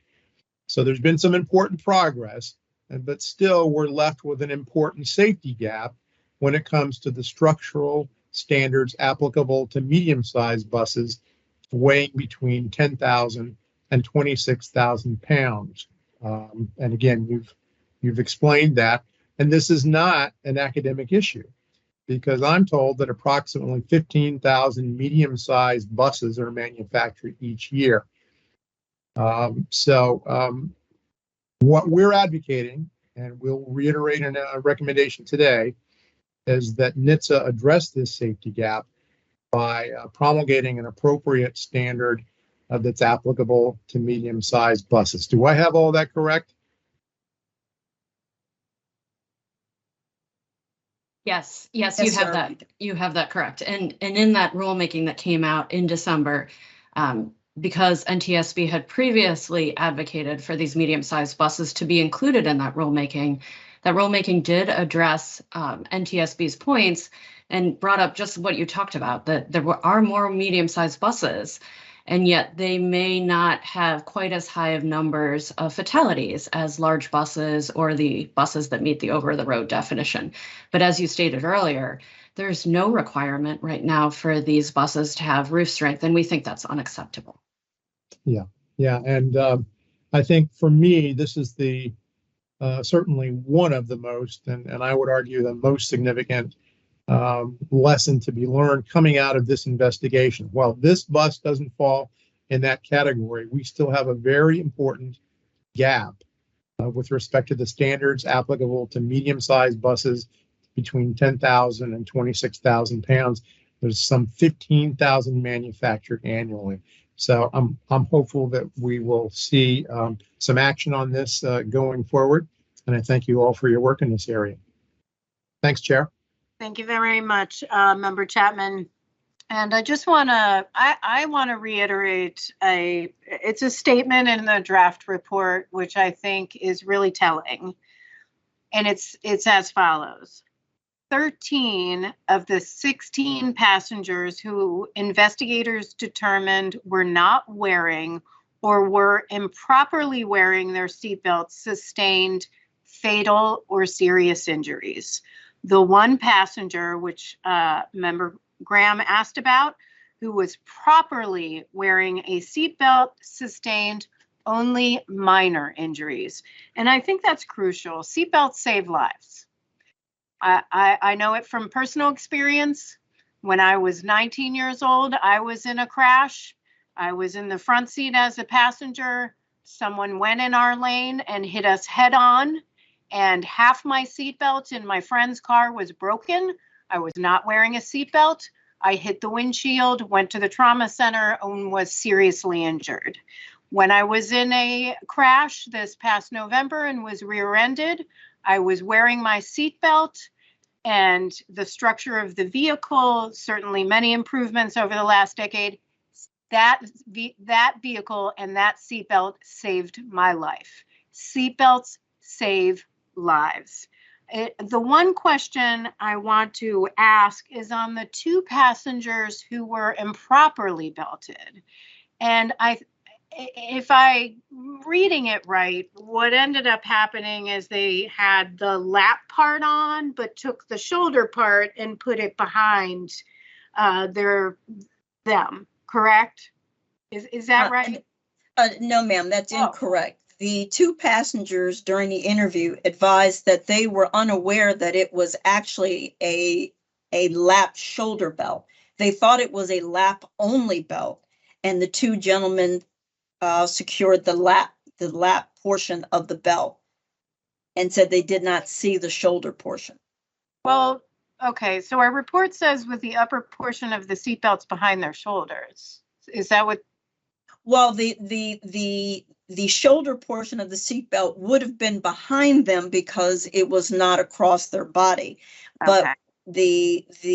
the issue was that neither passenger was aware of the shoulder portion, thus they weren't wearing it, and the belt did not, and the belt was not properly secured, and both Okay. of them were seriously injured. You might just want to clarify that in a little editing in the final report, because that's not entirely clear. But with that said, I think the big question for me is, why do we recommend, and I remember having this conversation in ConCan with Dr. Poland, why do we recommend lap shoulder belts over just lap belts? Because I can tell you, I know many people, including my own child, who tried to put their seatbelt behind them, and of course you say no, but why do we recommend lap shoulder belts over just lap seat belts? Yeah, so it's very important that we restrain the entire upper body. So a lap only belt will restrain the pelvis, but the upper body and legs can still flail. You want to protect the head and the chest. And so if you're only restraining the pelvis, it's just, a small portion. You may be able to keep the person in the compartment during a rollover event, but their head and their chest are still vulnerable. That shoulder harness, wearing that properly across the shoulder, across the chest, for all ages is critical to protect the chest and the head. And of course, that's why we have always recommended the lap shoulder belts as providing the best protection. Thank you very much I appreciate that. And you had mentioned, Ms. Harley, that some of the occupants were not aware of the shoulder portion. Some were not aware of seatbelts at all in this vehicle. When did the governor of California, do you know, sign into law? What year was the requirement the law did two things. A motor carrier operating a bus equipped with safety belts to either one, require the bus driver to inform passengers of the requirement to wear a seatbelt, or two, post or allowed to be posted signs or placards informing passengers of the requirement to wear a seatbelt. When did the governor sign that into law, and when was it effective? October of 2017. That's right. And so what did the carriers say on why they didn't, and just quickly on 1 and 2, the require the bus driver to inform passengers and post, were either of those done? The owner of the carrier advised that he was unaware of the California vehicle law. And therefore did not do what the law required. That is correct. Is not knowing a reason to not follow the law? No, it is not. That's right. All right, I have additional questions. Really appreciate your expertise in this area, but I will ask if Vice Chairman Landsberg has questions. Just a couple more, Chair. Thank you very much. This is going to, it's probably a rhetorical question, but how does a bus company ensure that everybody is in fact complying with the law and wearing a seatbelt, or at least being told to wear the seatbelt? Do they have any procedures at all in this area? If I may, Vice Chair, the bus company, if they follow the rules and either do a seatbelt notification briefing and or post the seatbelt regulations on the seats, short of walking down the aisle and instructing everybody to wear that seatbelt, they're hard pressed to have the passengers do that. It's a difficult position for the carriers. Some carriers are more aggressive about it than others. This carrier didn't know about the requirement, which is why staff made the recommendations to CHP to do an educational program. But it is a difficult situation to ensure that the people are wearing the seatbelts if they are required to be worn. So that anticipates perhaps my next statement, that flight attendants perform this function on the airlines where they actually walk the aisles to ensure that everybody knows that they are in fact supposed to be belted in. Is that something bus drivers should be doing? Well, if I could jump in, sorry. So from the NTSB's perspective, we first made a recommendation in 2015 talking about mandatory seatbelt use laws and primary enforcement for all seating positions as a result of another bus crash. And in that crash, we recognized that there, again, were belts on the bus, but the passengers weren't wearing them. And we also recognize that oftentimes passengers look to state laws for what is the safest. And so having a state law with the primary enforcement of the seatbelt use law would inform the passengers and give them the most opportunity to be able to be informed that the belts are there and then to wear them properly, as we were discussing before. It's very challenging to have a bus driver take on the aspects of like a flight attendant. Certainly informing the passengers that a belt is there and they should wear it properly and that it is state law and that they can be fined if they don't wear it is important so that the passengers, like I said, have that information and then have the best opportunity to wear the belt and wear it properly. Does CHP ever get on a bus before it leaves or along the way to enforce this? I mean, how do you enforce a law like this? If you can't enforce it, it obviously isn't very effective. I mean, we can say, yeah, we did all the right things. It's not our fault. And then my next question is, how does it affect any liability issues for passengers who refuse to wear a belt along the way? And maybe that's not our corner of the world, but I mean, it seems like we've got this standoff going here. Yeah, we have heard some innovative ways for enforcement of the belt laws. And in fact, when we first made the recommendation, there was a similar discussion about, is it even feasible to enforce this type of a law? And in California, they talked about putting police officers in larger vehicles like buses and being able to look into other vehicles and see when passengers weren't restrained, and then another vehicle could pull over that vehicle. That's very challenging and certainly not something that we expect everyone to do, which is, of course, why we focused in this crash and in the previous crash on education of the passengers. These belts on the buses, it's a new rulemaking requiring these belts on these larger buses since 2016. So many passengers aren't familiar with them. They need to be informed that the belts are there and that it is a state law that they need to wear that belt.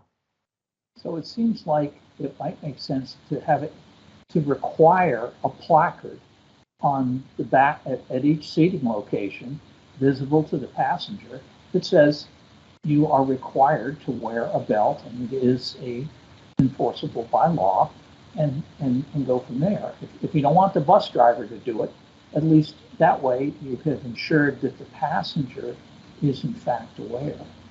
Does that make any sense?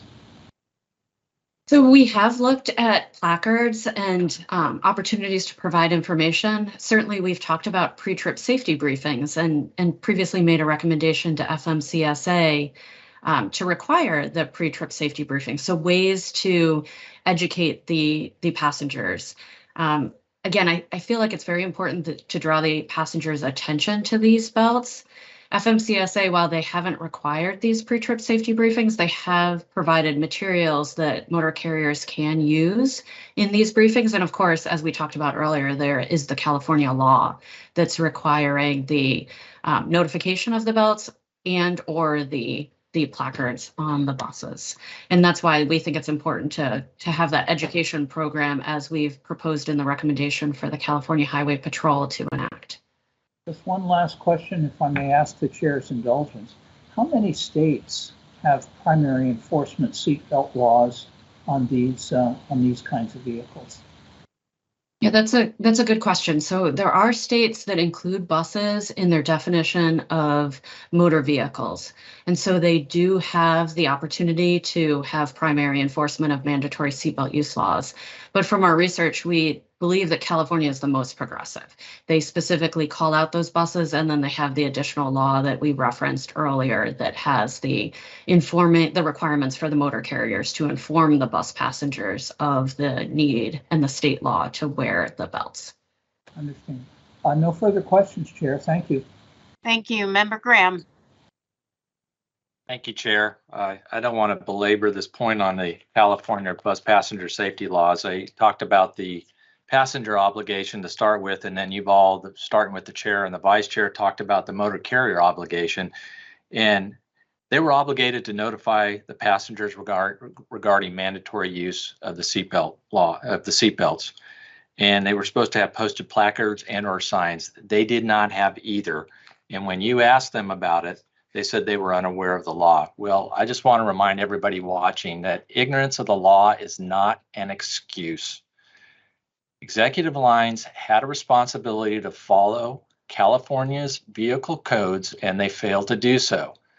Their inaction contributed to the severity of the injuries in this crash. Had the 3 passengers who were killed in this crash been wearing their seatbelt, they may still be with us today. With that, that's all I have. I want to thank staff for the great presentation and great answers to the questions. Thank you. Thank you. Member Chapman.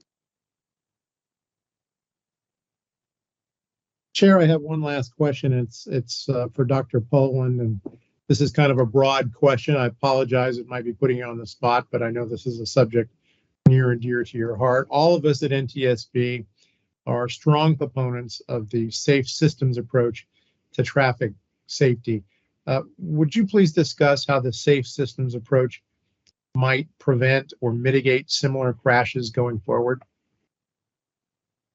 Yes, thank you, Member Chapman, for the question. I know you and also Chair Homendy have been strong advocates for the safe systems approach. And I think it's important to recognize that the NTSB investigations are focused on a safe system approach. We have multidisciplinary investigators, as you've heard from today, that investigate a variety of different aspects to either prevent or mitigate future crashes. And those aspects, as we've talked about, and you heard our investigator in charge, Mr. Collins, talk about, address safe road users, safe vehicles, safe speeds, safe roads, and then post-crash care as well. In this investigation, staff has proposed recommendations to address a number of those factors for safe systems. So you've heard us talk about safe vehicles, the tire tread depth, future vehicles having electronic stability control. Ms. Harley focused on the roof integrity of these vehicles. We've also focused on safe road users. So that includes the safe speeds and the bus passengers properly wearing their seatbelts. And then, of course, safe speeds, as I just mentioned. That's a driver's choice, but also having these policies and programs in place to assist the carriers so that the drivers can choose that safe speed, but they're also based on that authoritative guidance as well. So again, the NTSB's approach to this is in line with the safe system approach and very much in line with what you and Chair Homendy have advocated over these last years for that safe system approach, so that we have flexibility in the system, but also that recognition that we should not have fatalities and serious injuries, that if we do a complete holistic approach to our road system, we can prevent these. Thank you very much. And I talk about this every opportunity I have when I'm out on the road, even when I'm talking to groups that aren't necessarily traffic safety. I just think that this is the way to go on this. It just makes perfect sense, and I appreciate your explanation. Thanks to all of our team for some excellent work on this investigation. That's my last question, Chair. Thank you, Member Chapman. And the safe system approach provides redundancy to ensure we protect those who are most at risk, whether you're in a vehicle or outside of vehicle. So a couple of questions that I have. I want to go back to pre-trip safety briefings for a second. We have recommended pre-trip safety briefings since 1999, I believe, Dr. Poland. Fmcsa does not require pre-trip safety briefings. Do we know why? Yeah, so FMCSA responded to us that they did not want to require those pre-trip safety briefings, but they did want to provide the materials so that a motor carrier could use those materials. So they have materials in multiple languages that can be either read or displayed on video monitors like what was in this bus to address a variety of different passengers. Ms. Pro can certainly update you on the status of that recommendation. I believe it is closed unacceptable.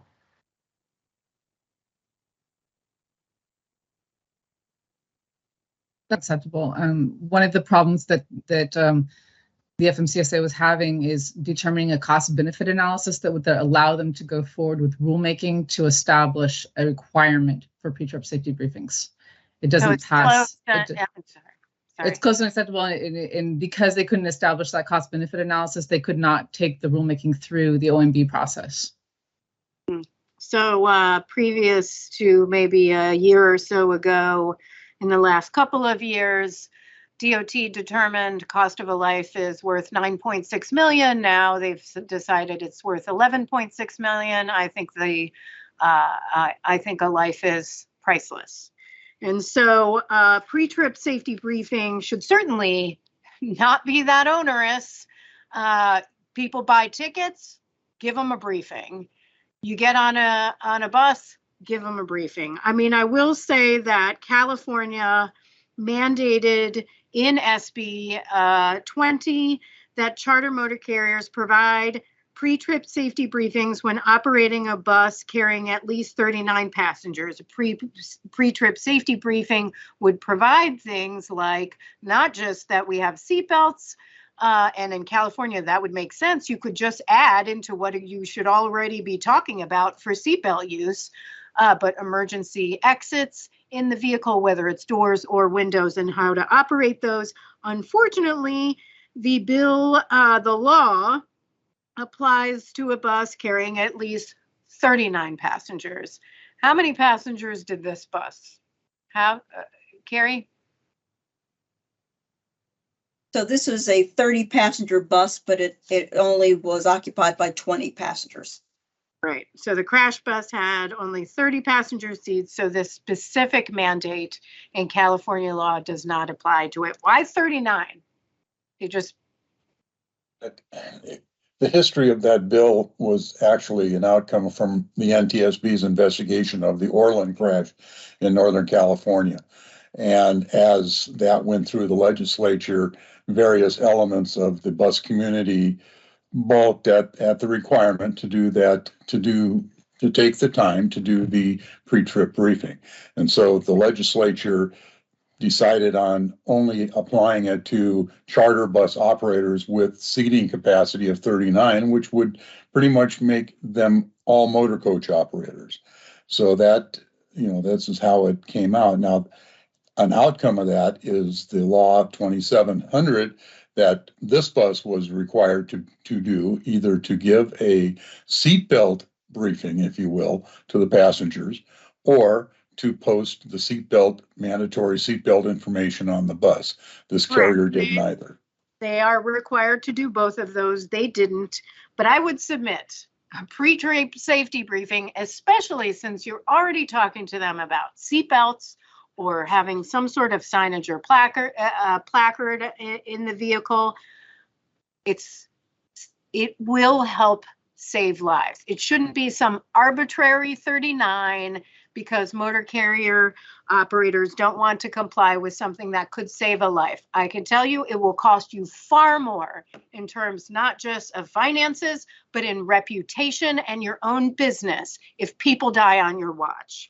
And so let me ask a couple of questions. The structural integrity during rollover crashes, as of December 2024, that will apply to all newly manufactured motor coaches over that gross vehicle weight of 26,000 pounds. Do we know what percentage of buses will not be covered by the requirement?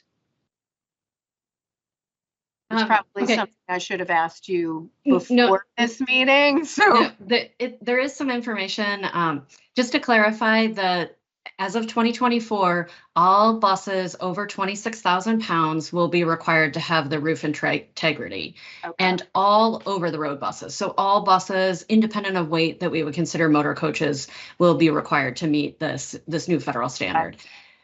In the standard, when they were responding to NTSB comments about including medium-sized buses, they mentioned that more medium-sized buses are manufactured than motor coaches every year. I can't remember what the statistic is, but important to us, we've seen over the years of advocating for all buses to have roof integrity that medium-sized buses are becoming more and more popular. And that was just confirmed again with the final rule, that there are more of these medium-sized buses being manufactured than motor coaches are now.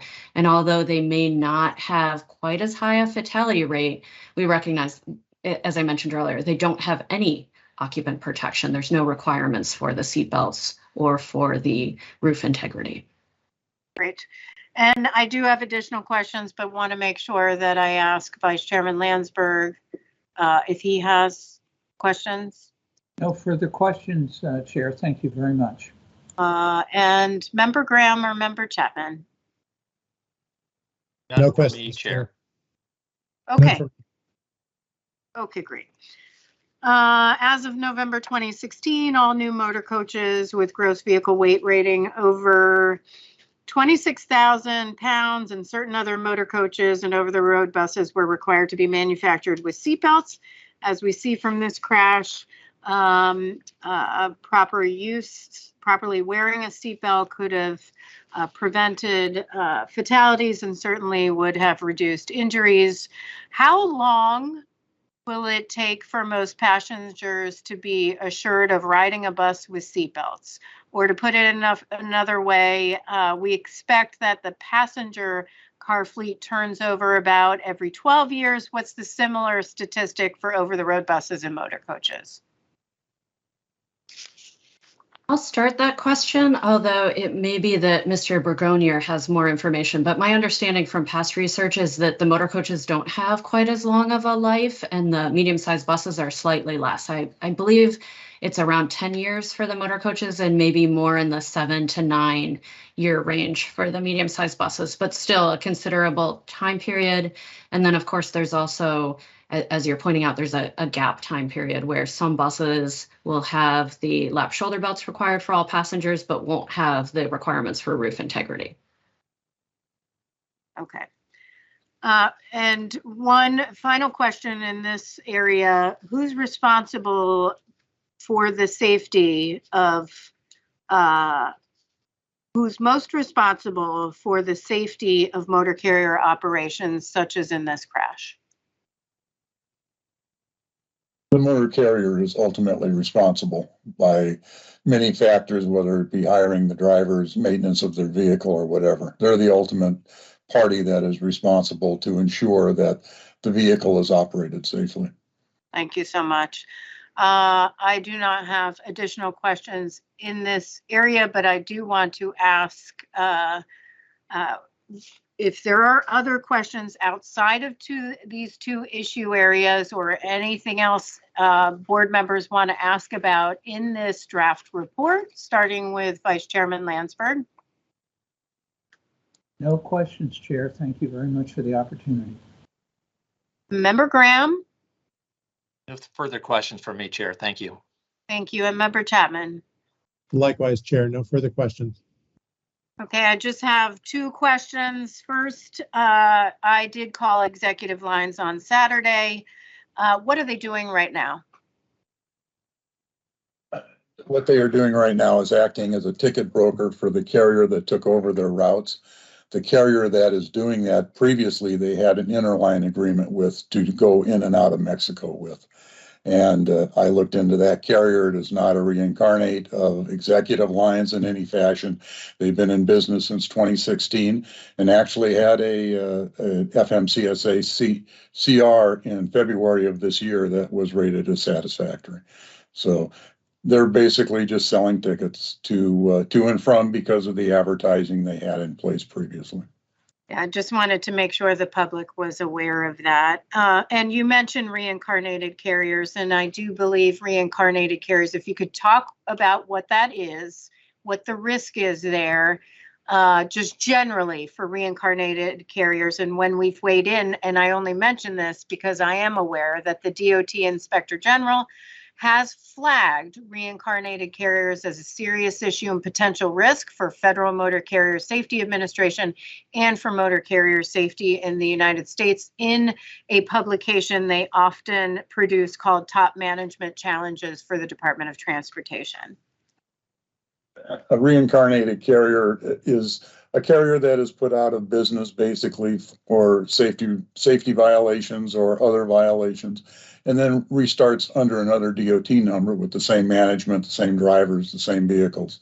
And obviously, if they've been put out of service by Fmcsa because of unsafe operations, and they come back into business under another name and number, they're still the same carrier. It's been a problem for years for Fmcsa to even find these guys. Many of the investigations that we've looked at over the years include reincarnated carriers. The New Hampshire motorcycle crash, for instance, included a reincarnated carrier. This carrier was not, like I said, reincarnated. They just, when they lost their insurance privileges, they discontinued their bus operations and just became a ticket agent for this other company that they had the interline agreement with. But reincarnated carriers are a huge problem for Fmcsa and for even state regulators to even find, much less control after the fact. So. Understood. Okay, wonderful. Thank you so much. Really appreciate certainly your expertise, all of you, and for answering all our questions, my questions, and the questions of my fellow board members. Before we get into the readings of the finding and consideration of the findings, the probable cause, and the safety recommendations, we're going to take a brief break about till noon. We'll reconvene at noon. It's about just a little of, about 20 minutes. Before we do that, I'd like to ask all participants to turn off their cameras and to mute their microphones, and we'll reconvene at noon. Thank you. All right, we're now back in session. Mr. Curtis, will you please read the proposed findings? Certainly, Chair. As a result of this investigation, staff proposes 15 findings. Number 1, none of the following were factors in the crash. 1, the licensing or driving experience of the bus driver. 2, cell phone use of alcohol or other drugs, or fatigue. 3, the non-tire related mechanical condition of the bus. And 4, highway design. Number 2, the emergency response to the crash was timely and adequate. Number 3, had the bus been equipped with an electronic stability control system, which was not required equipment at the time of its manufacture, the system would have assisted the driver in maintaining control, which could have prevented the crash. Number 4, the roadway in the area where the bus initially lost control provided a sufficient level of friction. Therefore, it is unlikely that the bus driver lost control due to poor roadway friction. Number 5, the loss of vehicle control was due to the combined effects of the low and substandard tread depth of the rear axle tires, the excessive speed for the wet roadway and vehicle conditions, and the driver's inappropriate inputs before and during the loss of control event. Number 6, drivers responsible for commercial vehicles that transport passengers would benefit from consistent and authoritative guidance on driving at safe speeds on wet roadways and in other inclement weather conditions. Number 7, based on currently available research, minimum tire tread depth requirements may be insufficient to ensure adequate traction for commercial vehicles, particularly passenger carrying vehicles such as buses. Number 8, despite an overall adequate safety record, Executive Line's deficiencies in tire replacement and rotation procedures allowed the bus to operate in service with tires that had less than the required tread depths, which contributed to the crash. Number 9, the practice used by Executive Lines and some other motor carriers of replacing tires on the rear axle with used tires from the steer axle and placing new tires on the steer axle can result in non-uniform tread depths between the front and rear tires, leading to a loss of traction as evidenced by this crash. Number 10, the safety benefits provided by California Highway Patrol Form 108A can be enhanced by requesting that carriers record the tread depths of the tires on buses in California because it would provide a reminder to maintenance staff about the wear status of the tires. Number 11, the failure of the bus roof's structural integrity caused intrusion into the occupant space and the loss of nearly all window glazing, creating openings in the bus's roof and sides, which allowed 5 unbelted passengers to be ejected. Number 12, the failure to include buses with gross vehicle weight ratings, GVWRs, below 26,001 pounds in the new roof strength standard excludes passengers of buses below the GVWR threshold from the safety benefits provided by the standard. Number 13, had the bus passengers properly worn the available lap shoulder belts, they would have been more likely to stay in their seating compartments, which would have prevented ejection and reduced the risk of fatal and serious injuries. Number 14, had the motor carrier followed state law and 1, required the bus driver to provide a briefing to the passengers informing them of the availability of the lap shoulder belts and of California's mandatory seatbelt use law, or 2, posted signs in the bus explaining the seatbelt use mandate, it would have increased the likelihood of passengers being properly belted when the crash occurred. And number 15, increasing motor carriers' compliance with California's mandatory seatbelt use law would likely increase proper seatbelt use by vehicle occupants, which would reduce injuries and save lives in the event of a crash. Chair, back to you. Thank you so much, Mr. Curtis. At this time, we're going to do a roll call to ensure all members are ready to deliberate. Vice Chairman Landsberg. I'm ready, ma'am. Member Graham. I'm ready. Member Chapman. And I'm ready. Thanks. Fantastic. Thank you so much. Are there any questions on the findings or amendments to the proposed findings? I have one amendment, but want to Vice Chairman Landsberg. Thank you, Chair. I believe on finding number 10, there was a change in the wording, at least from what we have in hard copy versus what was on the slide. And the word was, let me find it here, the use of the wording requiring versus requesting. And I think that may change the meaning of specifically what we may have intended. So it says the safety benefits provided by California Highway Patrol Form 108A can be enhanced. And what it says in the draft copy that we were provided by requiring carriers versus what it said on the slide was requesting carriers. And that seems to change the meaning if I understand correctly. So could we get some clarification on that? Yep, that's a great question, Vice Chairman Landsberg. So the explanation is that we, when we did some additional research with the California Highway Patrol, we learned that the vehicle inspection is required, but the form itself is not specifically required, although most carriers use that form. And so we provided some clarifying language to go from requiring that form to requesting that they use that form, recognizing that most carriers use that form when they're doing the required vehicle inspections. And so that was a clarification that staff provided a bit earlier. I guess I would pose the question to my fellow board members, do we feel that's sufficient, given the importance of having a record here? Chair, I'm reading your body language and your facial expressions here. This does change the nature of the finding significantly.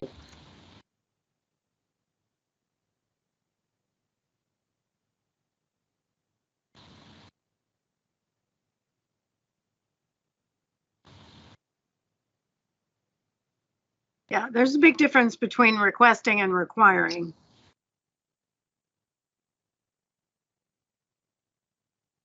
Maybe I can add to my explanation. So the in California, the vehicle inspection is required, and they have to do all the aspects of the tire tread depth that we were talking about. So the clarification was that they can use their own form. They don't necessarily have to use Form 108A. So it's not that there's any aspects of not requiring this inspection. This inspection is required, and they do have to look at the tire tread depth as part of that inspection. The clarification that staff provided was that the California Highway Patrol's 108A, while used by most motor carriers, is not the only form that they could use. And so that's where, since we were focusing on the California Highway Patrol, we changed that language to be requesting instead of requiring. I think my point, though, is that the salient point is the recording, regardless of whose form you are using. And if it's not a requirement, whether it's using the carrier's form or whether it's using 108A, if you only request it, then they do not have to record it. And it would seem like that would be an important factor to what happened here. Yeah, so that was part of our conversations with the California Highway Patrol, of course. And so the recommendation would focus on California Highway Patrol revising that form, which would then cover the majority of carriers that use that 108A. And of course, California Highway Patrol, when they're talking about their required inspection, would be addressing those aspects of not just noting that the tire tread depth was okay, as Mr. LaPonte had pointed out, but having that measurement on that form as well. So the recommendation is still focusing on the measurement on that form, but noting again that it is a form that the California Highway Patrol provides and most motor carriers use. Okay, but isn't this the safety benefits provided by California Highway Patrol Form 108 can be enhanced by requiring carriers? So can't the form, I mean, aren't you basically saying there that the form could still, even if they may not use that form, but that form could require, right? Rather than request. So why would the form request? I mean, make it optional to put something down? Yeah, so maybe there's a nuance in the language there. The staff proposed recommendation is to the California Highway Patrol to revise that form. So we're still, maybe we're talking about the same things. We're still asking California Highway Patrol to revise that form to include the actual measurement of the tread depths, not just the okay checkbox in there. So that language would still go to the California Highway Patrol as proposed. But I think you're questioning kind of the nuance in the language for that finding itself of whether it's the form that's requesting it or whether it's California Highway Patrol that's requesting it. Well, you're saying the California Highway Patrol Form 108 can be enhanced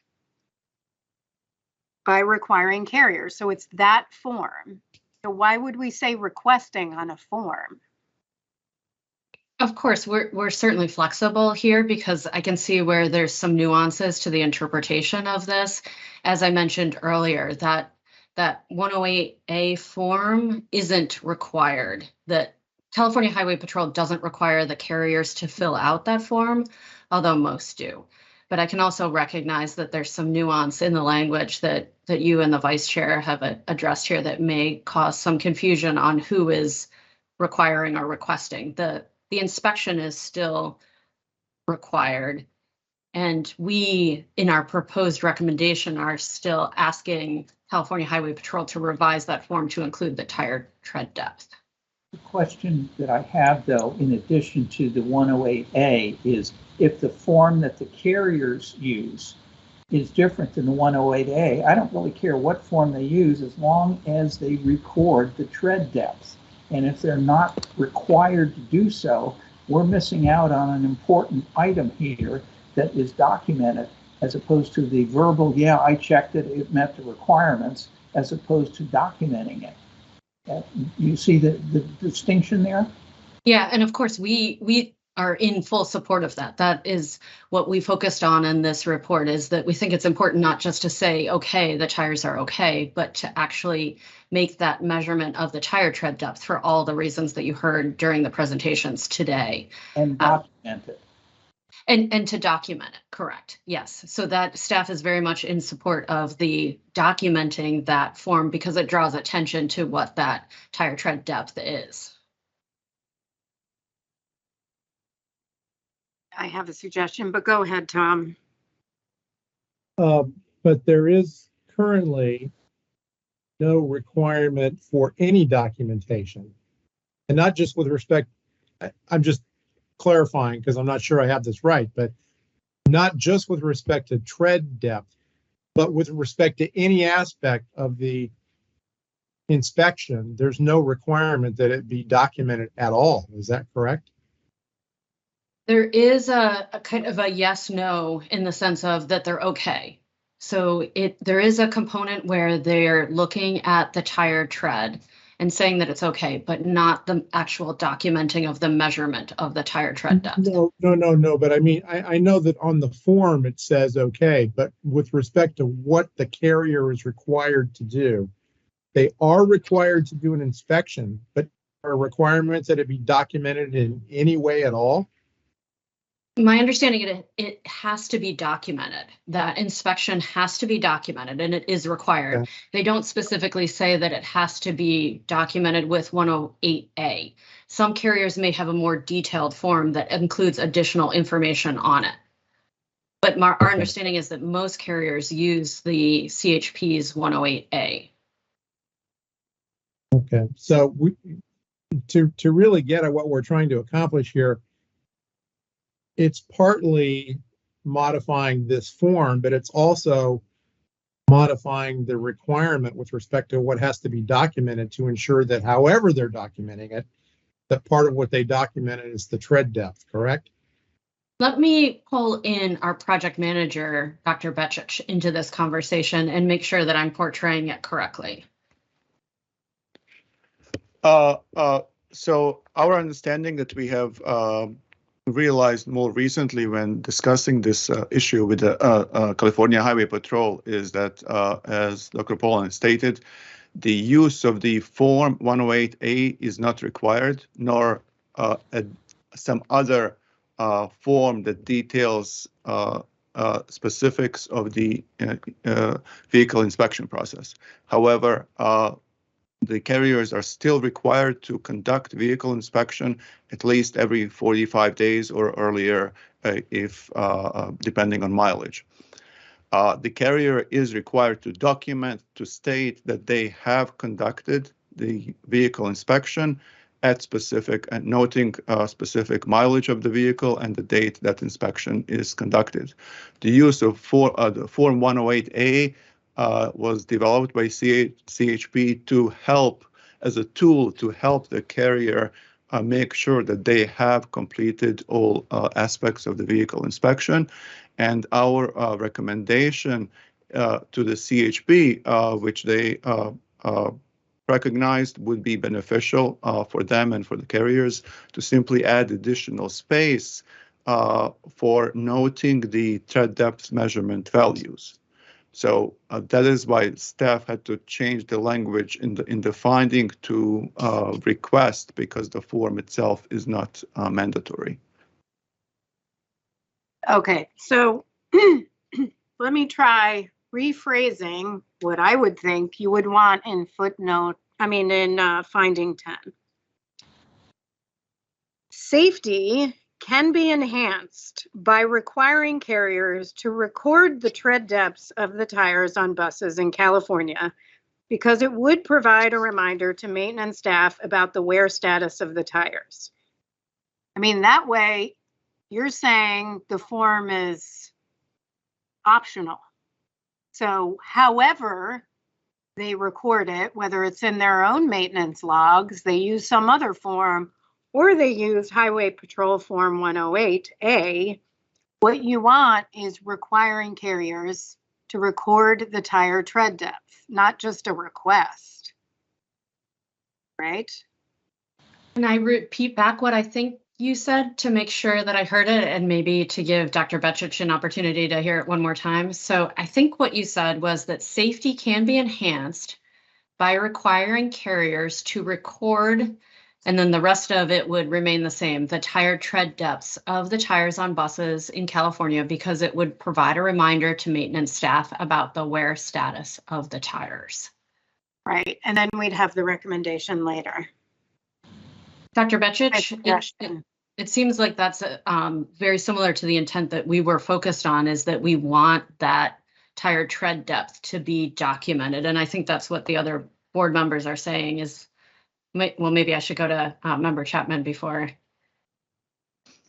Well, just to, we're on the right track here, I think, but just a clarification, because I'm not sure I understand how this inspection is occurring. I thought I heard that this is an inspection that occurs or is required to occur every 45 days. I maybe what we have in mind here is when the driver does the walk around in the morning, which is what happened, I think, in this crash. The driver does the walk around in the morning using the Form 108 and checks okay. We're talking about recording tread depth at that point, are we not? Because I don't know how much good it is to say that it's recorded every 45 days. There's a lot of change in tread depth over a 45-day period. So the Form 108A and maybe another form used by the motor carrier is part of the vehicle maintenance. It wouldn't be part of the driver's pre-trip inspection. So part of what staff is trying to emphasize is that just saying that the tire tread depth is okay every 45 days may not bring enough emphasis to the tire tread depth, but by actually recording that depth, it draws more attention when they're getting close to the threshold that those tires need to be replaced, and may draw attention that tires need to be replaced before the next maintenance, before that 45-day threshold. That is precisely the point, and that's why I think you have to put the word require in as opposed to request. It changed. In one case, it's voluntary. In the other case, it's mandatory. Okay, got it. Thank you. So, Madam Chair, I'd like to propose an amendment to finding 10, if I may. Go ahead. Okay, so we would change finding 10 to read the safety benefits provided. Safety benefits can be enhanced by requiring carriers to record tread depth of tires on buses in California, because it would provide a reminder to maintenance staff about the wear status of the tires. So it eliminates any reference to which form is being used. They can use whatever form they want, but they have to record the tread depth. That is my motion. So thank you, Bruce. I would just ask if you would be open to dropping the word benefits, so safety can be enhanced. Sure, absolutely. All right, any further discussion on this? Just one possible suggestion to clarify it a little more. Rather than requiring, how about periodically requiring?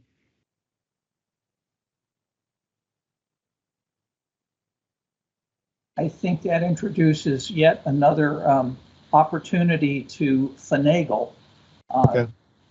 Because. And sorry to interrupt, could we have a second to the motion as we continue further discussion? I second the motion. Thank you, Kathy. Appreciate the keeping us on track. Yeah, Thank you. The general counsel, keep us on track. Thank you. I second the motion. Go ahead, Bruce. And Vice Chair, I understand your point, and I think you're right. I withdraw my suggestion. So Okay. I think we have a motion. It's been All right. So let us go to a roll call vote unless Dr. Poland, do you have any other comments? No, thank you. Okay, great. So Vice Chairman Landsberg. I vote aye. Member Graham. Aye. Member Chapman. Aye.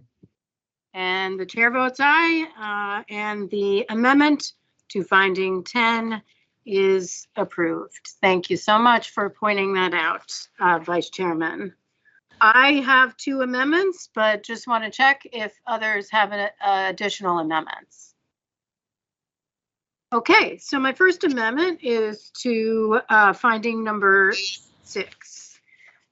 So my amendment would change finding number 6 to read, and Brian, if you want to go ahead and pull up slide 4, maybe the public can also, Dr. Barth, thank you very much. Slide 4, so this is the proposed as read by Mr. Curtis. My amendment would change the wording in finding number 6, so it would read, drivers responsible for commercial vehicles that transport passengers would benefit from their motor carrier implementing a driver training program that, at a minimum, includes consistent and authoritative guidance on driving at safe speeds on wet roadways and in other inclement weather conditions. Is there a second? Second. Vice Chairman Landsberg. The reason, and just recognizing myself for a few comments, the reason why I do support the language in the finding about needing to provide guidance on driving at safe speeds in wet roadways and in other weather conditions, inclement weather conditions. But I also want to add, I think it is a significant responsibility for commercial motor carriers to provide adequate training to their personnel. So with that, I will open it up for additional questions or comments. Nope. All right, we will, is there a staff, any staff response on this? Chair Homendy, we agree with this addition and appreciate the amendment. Thank you. Well, thank you, Dr. Poland, and I did circulate this to members and staff in advance and really appreciate you working with me and your input on this. So thank you so much. So we'll go to roll call vote. Vice Chairman Landsberg. Vice Chair votes aye. Member Graham. Aye. Member Chapman. Aye. Chair votes aye. The amendment to finding number 6 is approved. Agreed to. I have a amendment to finding number 8. So finding number 8, and Dr. Barth, if you want to pull up finding 8, my amendment would strike the words despite an overall adequate safety record, and it would read the rest of what is on the slide here, just striking the beginning up until the words executive lines. I think if we're looking at adequate safety record, certainly you could make a determination based on whatever Fmcsa requires, or I'm sorry, I'm not supposed to talk yet. I'm supposed to ask for a second. I second that. Thank you, Member Graham. I got ahead of myself. I was so excited. So with that, I think we could base a safety record on Fmcsa or California's standards, but we also have to look at a motor carrier that did not comply with California law, which was in effect since 2017, on seatbelts aboard their motor coaches. They failed to maintain their equipment and ensure safety of that equipment overall, and failed to provide proper training to their personnel. So I would appreciate consideration of just removing the beginning of finding number 8. Are there any questions or discussion? Member Graham. Yeah, I concur with that. I think striking it is appropriate in this case with everything you brought up. So I would support that. Thank you so much. Is there a staff? Do you have any comments on this? We also agree with this change and think it focuses on the carrier's deficiencies for the tire replacement and rotation procedures that contributed to this crash. So thank you again for this amendment. Thank you, and thank you again to you all, the team, for considering. So we'll go to a roll call vote. Vice Chairman Landsberg. Vice Chair votes aye. Member Graham. Aye. Member Chapman. Aye. And the chair votes aye. The amendment is approved. And we'll go first. Are there any other amendments to the findings? All right, hearing none, we will vote to approve the findings or disapprove, however you would like to vote, the findings as revised. Vice Chairman Landsberg. Vice Chair votes aye. Member Graham. Graham votes aye. Member Chapman. Member Chapman votes aye. Chair votes aye. Findings are approved as revised. We will now go back to Mr. Curtis for the reading of the probable cause. Staff proposes the following probable cause. The National Transportation Safety Board determines that the probable cause of the Pala Mesa, California bus crash was the loss of vehicle control due to the combination of the low and substandard tread depth of the rear axle tires, the excessive speed for the wet roadway and vehicle conditions, and the driver's inappropriate inputs before and during the loss of control event. Contributing to the crash was the motor carrier's inadequate vehicle inspection process, which permitted the bus to operate in passenger service despite having 2 tires with treads below the minimum required depth. Contributing to the severity of the injuries were the National Highway Traffic Safety Administration's failure to require roof strength standards for buses, the carrier's failure to follow California's requirement to inform passengers about the state's mandatory seat belt use law, and the passengers' limited use of the available lap shoulder belts. Chair? Thank you so much, Mr. Curtis. I have one amendment, but are there any amendments to the probable cause as proposed? No? All right, I will offer my amendment. My amendment would strike on line 5 and on lines 8/9 in place of the motor carriers.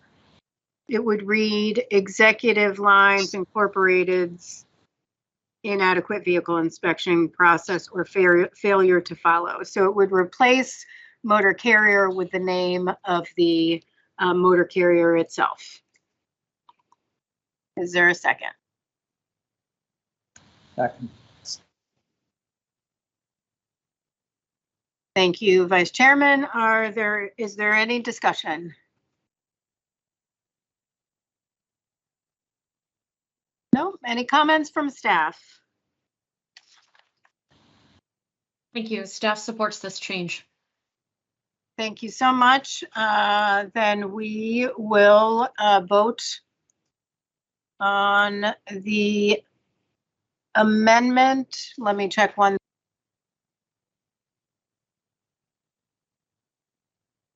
Thank you so much.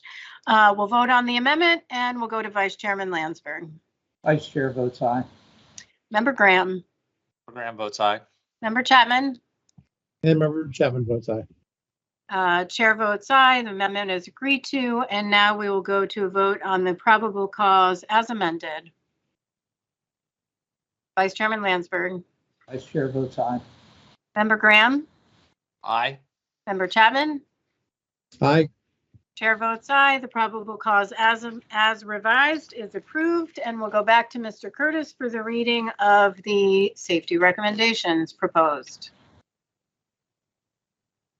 Staff proposes 9 new safety recommendations.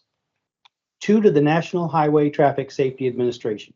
Number 1, sponsor research to determine the appropriate minimum tire tread depths necessary for the safe operation of commercial vehicles, particularly passenger carrying vehicles. The research should include the effect on vehicle handling when different tread depths are used for tires on the steer versus the rear axles. Number 2, revise 49 Code of Federal Regulations 570.62 based on the outcome of the research described in Safety Recommendation 1. One recommendation to the Federal Motor Carrier Safety Administration. Number 3, revise 49 Code of Federal Regulations 393.75 based on the outcome of the research described in Safety Recommendation 1. 3 recommendations to the California Highway Patrol.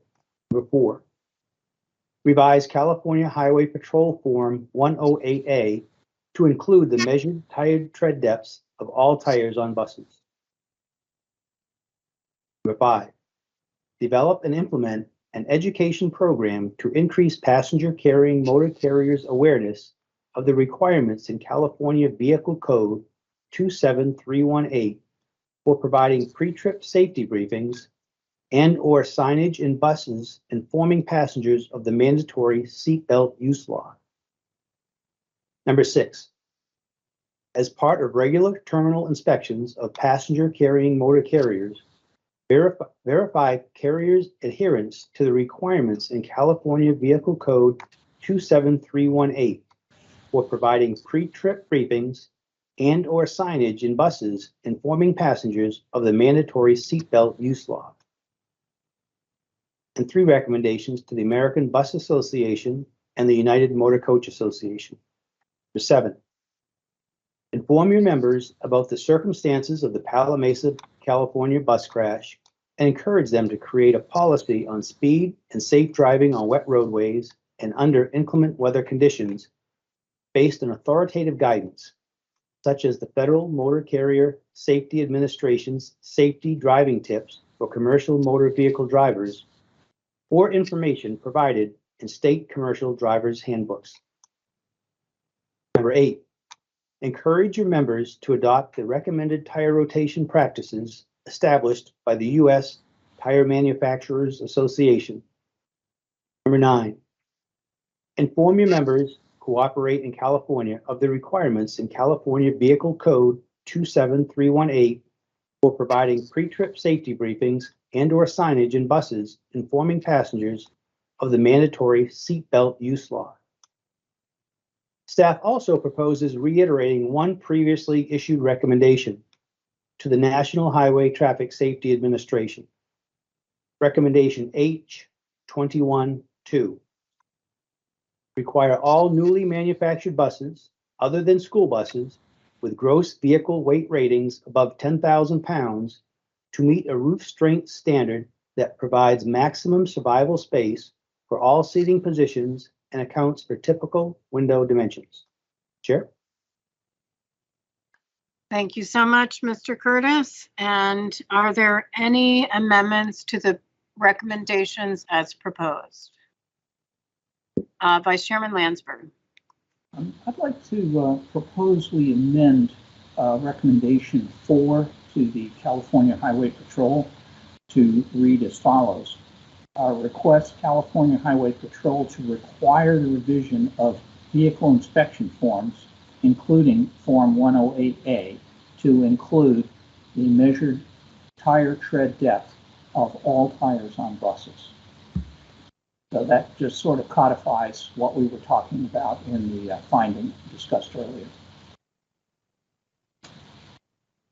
All right, thank you, Vice Chairman. Is there a second? All right. Second for discussion? Second for discussion. Oh, yep. Okay, Member Graham. All right, go ahead and talk about your amendment, Vice Chairman Landsberg. Well, I think based on the changes that we made in the finding, we probably should follow it up with a recommendation to CHP to cover all of these things beyond just Form 108A. So if somebody has a better wording of it, that would be fine. But that was my thought. Okay, thank you. I have a question on that, but want to make sure to provide Member Graham and Member Chapman an opportunity to speak or ask a question. I was going to ask one of Dr. Poland, so, but go ahead. If anyone else has a question on this or comment. Just a quick comment. I support the intent of what the Vice Chair is proposing here.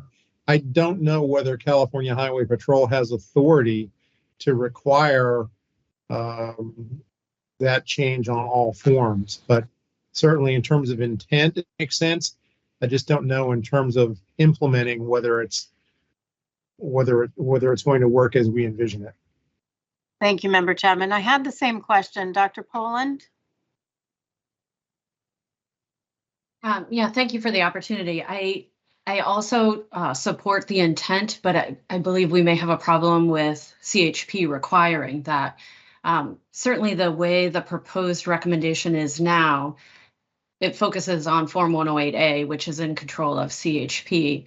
Staff can certainly take the opportunity after the report becomes available, and we have the opportunity to work with CHP frequently to talk to them about the other forms that may be available and provide opportunities for them to educate carriers about the importance of measuring tire tread depth. But I do think it's going to be challenging to have CHP require all forms to cover this tire tread depth measurement, even though the intent, of course, is there. Well, I have a question is how would you enforce or implement the finding that we made in the change earlier? So through the change to 108A, that would, of course, cover all of the carriers that would be using that form to document the required inspection. So then the tire tread depth would be measured on that form when they completed that. That don't use 108A because they're not required to use 108A. That's my question. Right. So like I said, the California Highway Patrol certainly has the authority over that Form 108A and has the opportunity to make that change, which is where staff was focusing on our proposed recommendation. To reach other carriers, as I mentioned, we would be happy to reach out to California Highway Patrol after this report is available to work with them to try and address that issue so that other forms that are available in California addressing that required inspection would also have the measurements. I think we're introducing a loophole once again, that the carriers who are using 108A, that's fine, no question. But if the carrier says, I don't want to use 108A, I want to use my own form, and it's not required that they document the measured tread depth, you haven't solved the problem. Let me ask Dr. Becic to again join me. I know he has had some additional conversations with the California Highway Patrol and could potentially provide some additional explanation. Thank you. So as stated earlier, the carriers are required to document when the vehicle inspection was conducted and note the minimum mileage of the vehicle at that time. While most carriers do use the CHP Form 108A, some carriers use their own form that may provide additional information, but some carriers may not have a detailed form at all. So to require carriers to submit or to record the tread depth of tires would require CHP to institute a mandate, meaning a change in law to make use of a specific Form A requirement. And as stated earlier, 108A is only a tool. So it would be a lot more complex process for CHP to develop a specific form that might go beyond 108A. And they have stated in their conversation with us that that is not something that they would be considering doing at that time. However, revising the Form 108A does not require any regulatory process, and they can do so pretty easily. Dr. Ansar, let me see if I understand what you just said. If they use Form 108A, they would be required to record the measured tread. Okay, so No. what we're saying is that there's no requirement then to measure, to record the measured tread depth. No, there is not. That is what we're saying, which is, I think, what we are attempting to get to here, because in the finding, it says it would help inform maintenance personnel and anybody else who's interested as to the condition of the vehicle. And so now we make that completely optional. So you've sort of gutted the finding and the requirement for them to do anything other than just say, if you'd like to do it, we'd sure appreciate it. Well, so they are still required to measure everything. There is just not a requirement to note what the specific tire tread depth value was at that time. And and I'll recognize Member Graham in 2 seconds, but I think what the Vice Chairman's saying is the recommendation says revise the patrol form to include the measured tire tread depths. So if you use the form, you would be required to record that. His concern is what happens if you don't use the form. Correct. Member Graham. Sounds like what we're really trying to get at is to make it a state law to require that the measurement gets put down on the inspection report. Exactly. So maybe we're going to the wrong organization. The CHP can't do that, but the state of California can if their legislature passes that.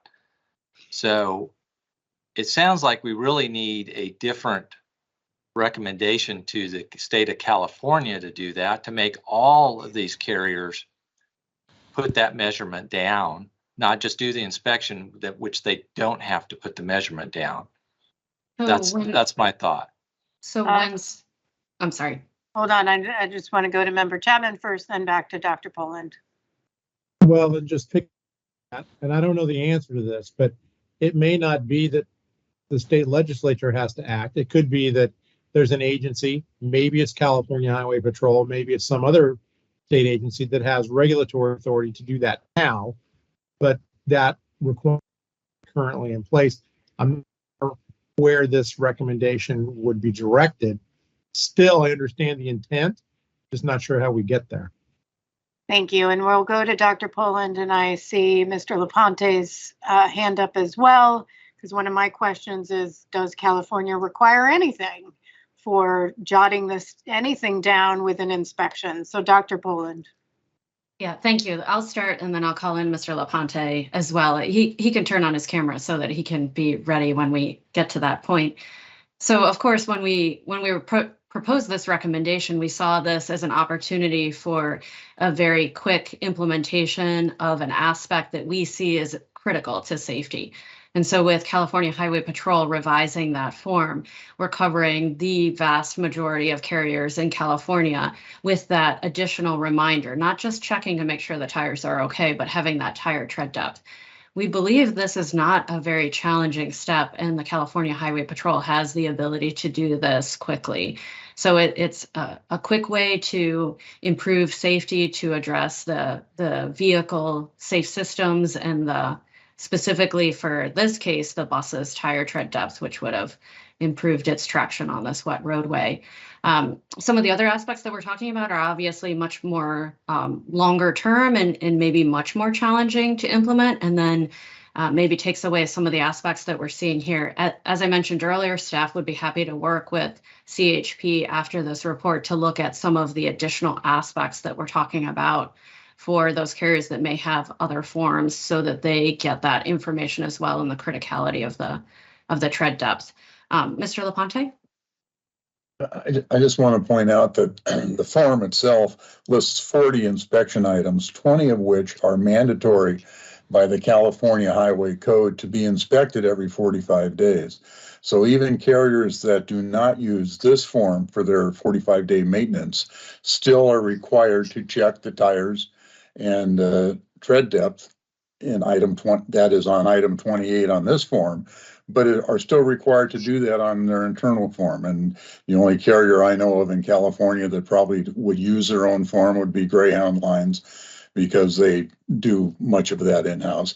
But on the 1-year terminal inspection that the state of California Highway Patrol does, it would see all of the carriers, regardless of which form they use to record this information, these inspections.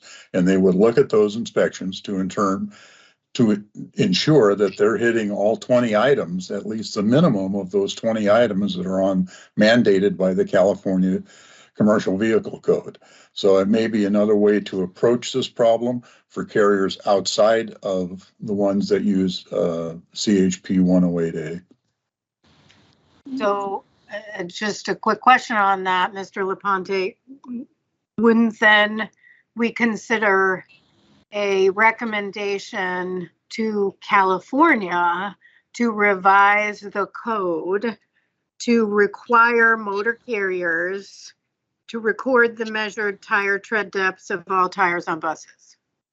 We certainly could do that, Madam Chair. I would say that we probably should do both, actually. Revise the 108A form that most carriers use, which is easy to do because CHP has total control over it, and recommend to the California legislature that they change the CVC code to require that measurement on 45-day inspections.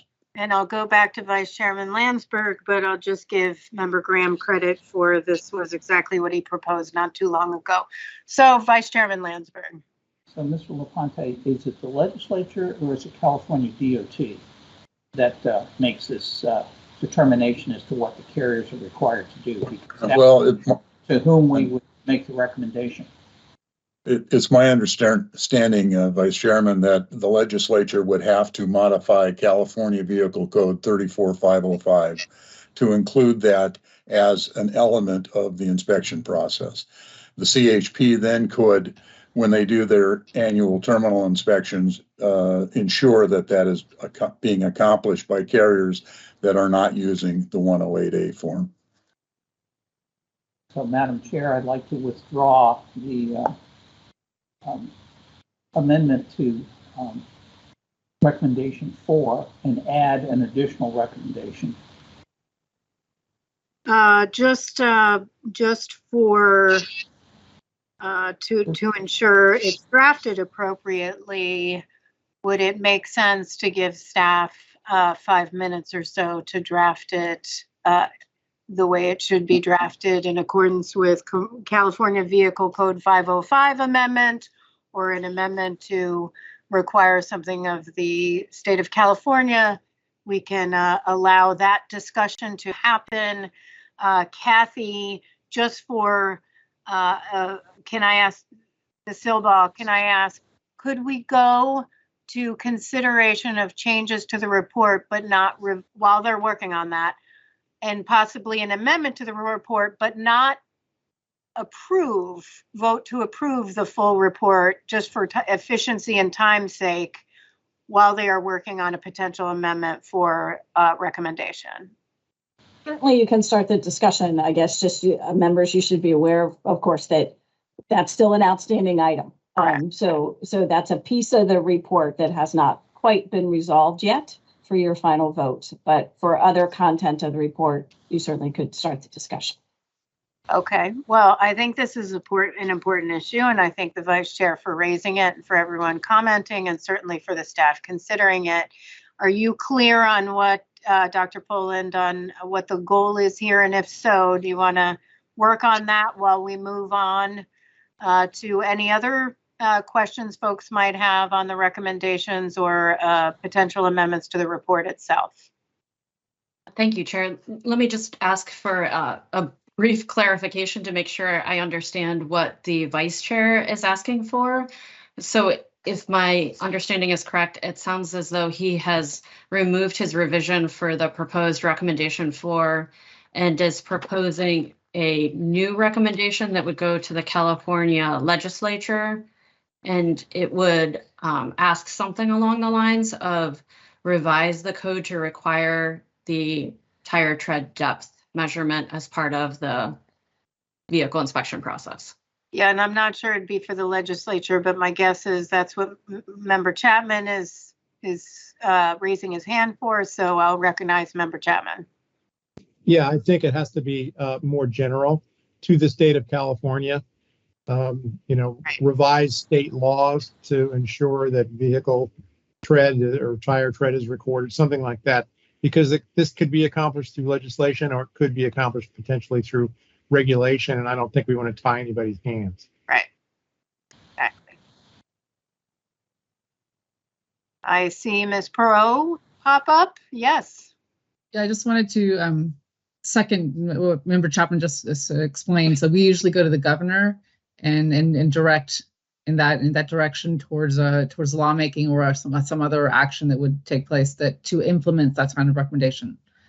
So we definitely go to the governor, to the state of California.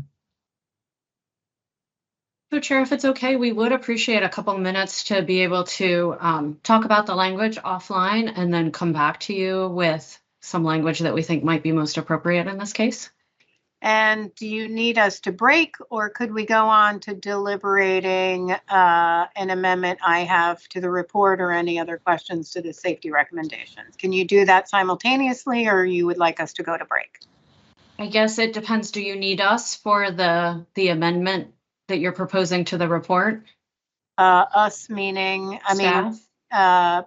Mr. Collins can fill in and provide your views on the amendment I had circulated previously to the report, and I'm sure appropriately respond to any other questions that may come up. I'd be happy to. If not, Ms. Silva will make us break. So thank you. All right, thanks. Any other questions on the recommendations as proposed? All right, we'll come back to the recommendations when staff has developed something to bring to us. So we'll just hold on the recommendations and come back. I wanted to open it up for discussion on whether there were any changes not approved. We're not going to debate approving the final report yet, but discussion of any sort of changes on the report as drafted currently. No?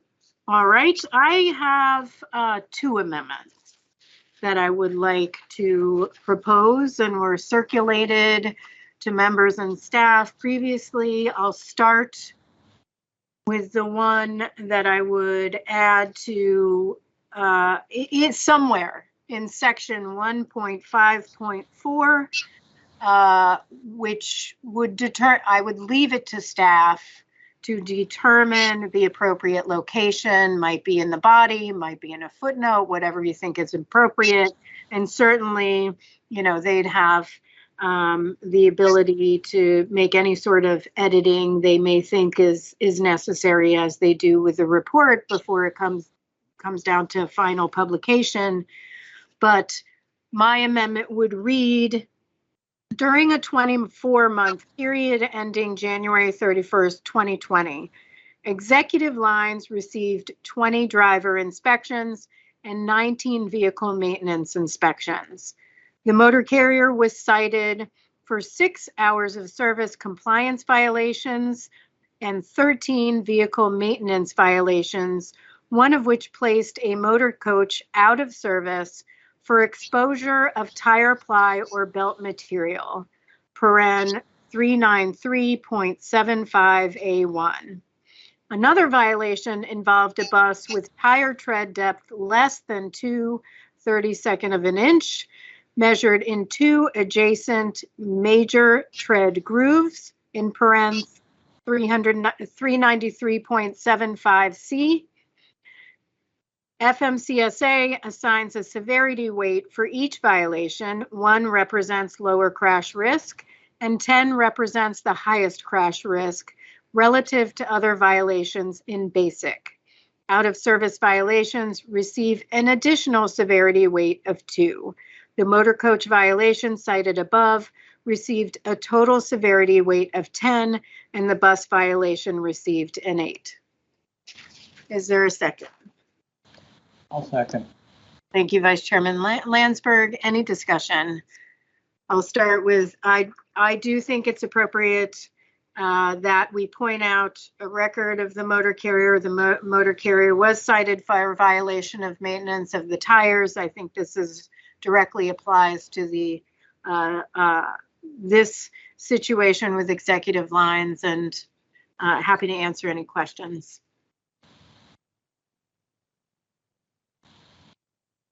All right, any comments from staff? Mr. Collins. Yes, ma'am. Staff concurs with the addition of the information and has no objection to the amendment, given the conditions with stylistic and formatting flexibility. Of course. Thank you, Mr. Collins. Again, I appreciate the staff working with me and for your work on this report. And so we will go to a roll call vote on the amendment only. Vice Chairman Landsberg. Vice Chair votes aye. Member Graham. Member Graham votes aye. Member Chapman. And Member Chapman votes aye. Chair votes aye. The amendment is agreed to. I have one more amendment on page 66, line 3.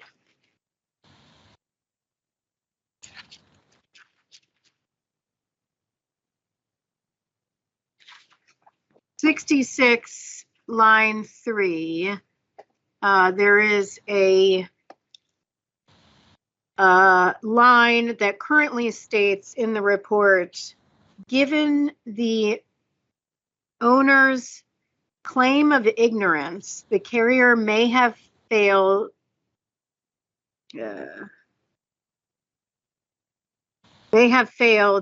to follow California's seatbelt related laws because it was unaware of them. Sorry, it was difficult to read some of these red lines. And I would change that. I would strike that sentence, and the sentence would read, the motor carrier owner claimed to be unaware of California's seatbelt related laws. Is there a second? Second. Member Chapman. The reason I chose to change this is it does go into some language about the claim of ignorance does not excuse a carrier from adhering to current law. But I think in lines 3 through 5, the report unintentionally sort of buys the motor carrier's claims, which I think it would be more appropriate to say what the motor carrier actually said. The motor carrier claimed it was unaware. Any questions? Does staff have a position? Staff supports the amendment to change the language to clarify the motor carrier's knowledge and understanding of the law. Thank you so much, Mr. Collins. And we'll go to a roll call vote on the amendment. Vice Chairman Landsberg. Vice Chair votes aye. Member Graham. Aye. Member Chapman. Member Chapman votes aye. And the chair votes aye. The amendment's agreed to. And are there any other questions or amendments to the report itself, anywhere in the report? May I just add, of course, depending on the staff's proposed new recommendation, they may need to add some supporting language. I am not sure if there's enough in the report at the moment, So just consider that too similar to other amendments when we've made adjustments that you may see some other supporting language added in your final draft. Thank you very much. All right, nothing further. Just thought I'd ask, and staff should not feel rushed. If you are not ready, that's okay. We can take a break, and that's fine. I don't want you to feel rushed. So do you need additional time, Mr. Collins or Dr. Poland, or Mr. Curtis, whoever wants to chime in? I'll go ahead and chime in on behalf of staff. If we could please take a short break to allow me to confer and see where we stand so I can update the board. Absolutely. And again, do you think, would 15 minutes be okay? 10 minutes? What do you think you need? I don't want you to feel rushed. I'll defer to you and to Mr. Curtis. I've been listening to the staff, so I think 15 minutes would be more appropriate. Great. Sure. Okay, great. We'll take a 15-minute break. We'll come back at 1:20. And just a reminder for folks, turn off your cameras, mute your mics, and we will come back at 1:20. Thank you so much. Welcome back. And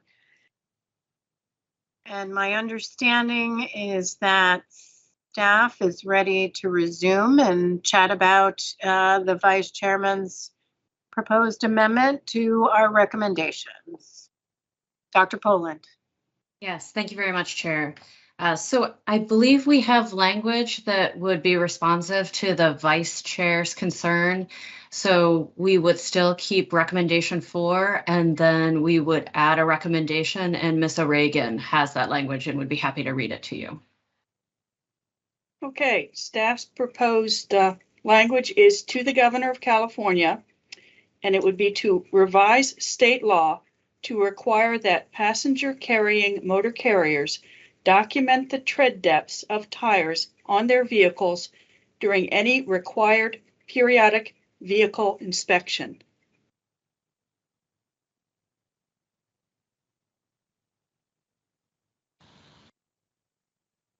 Would you like to hear it one more time? One more time would be great. Thank you. Sure thing. Revise state law to require that passenger carrying motor carriers document the tread depths of tires on their vehicles during any required periodic vehicle inspection. All right, Vice Chairman Landsberg, since this was your, I think, very good idea and suggestion, do you want to comment on that, or? Yes, I do. And I would say that meets the intent of what my motion was. And so I would move to have that entered as stated by Ms. O'Regan. All right, is there a second? Second. Second by Member Chapman. How about discussion? A quick question. Are we making the recommendation to the governor or to the state of California? Ms. O'Regan can correct me if I'm wrong, but when we make the recommendation, I'm sorry, go ahead. Excuse me. According to Ms. Perot, normally when we're sending something to the state, the most direct route is to the governor.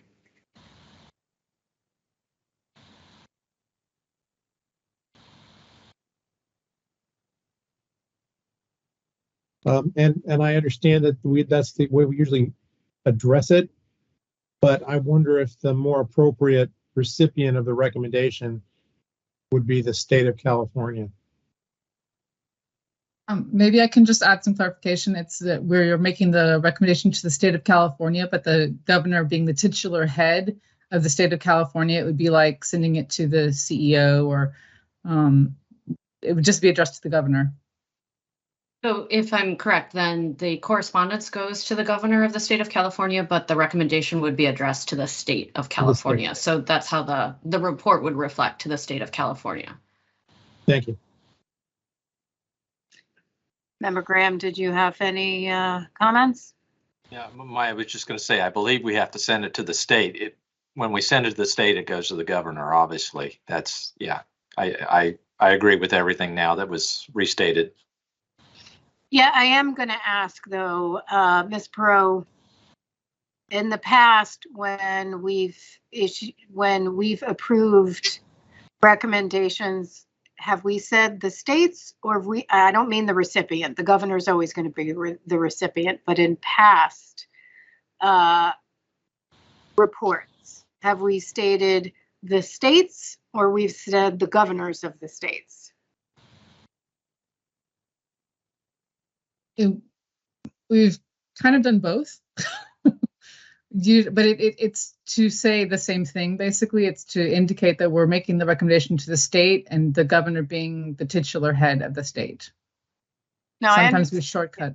I understand this distinction, but the governor can propose, the legislature approves, the regulatory bodies can also do things by regulation. So that is the distinction. If the governor doesn't move something, the state could always move something if it goes to the state and the governor is the recipient. So I do think it's an important distinction. Correct. And that's why we also do advocacy on the side to reach out to other people in the state to make sure that these recommendations are taken up. Understood. I do believe it should be to the state of California. Okay, thank you. I was going to ask for clarification. Yeah. I wasn't sure what you yes, we agree. It should go to the state of California. Thank you. So I would like to amend my amendment to make the change that it goes to the state of California. And Member Chapman, I'm assuming you are going to still second that. Okay. Second. All right. Any further discussion? All right. We will go to a final vote on the amendment. Vice Chairman Landsberg. Vice Chair votes aye. Member Graham. Aye. Member Chapman. Aye, and very good amendment, Vice Chair. Yes, thank you very much. And the chair votes aye. So it's unanimously approved to a new safety recommendation to the state of California. Now, are there any other questions or changes or amendments to the recommendations as proposed or as revised? Okay, so we will now consider the recommendations for final approval of the recommendations as revised. Vice Chairman Landsberg. Vice Chair votes aye. Member Graham. Member Graham votes aye. Member Chapman. Aye. And the chair votes aye. The recommendations as revised are approved. We will now go back to the report. We previously adopted two recommendations that were circulated to the staff and members. And now I will ask, are there any other changes, any amendments to the full report?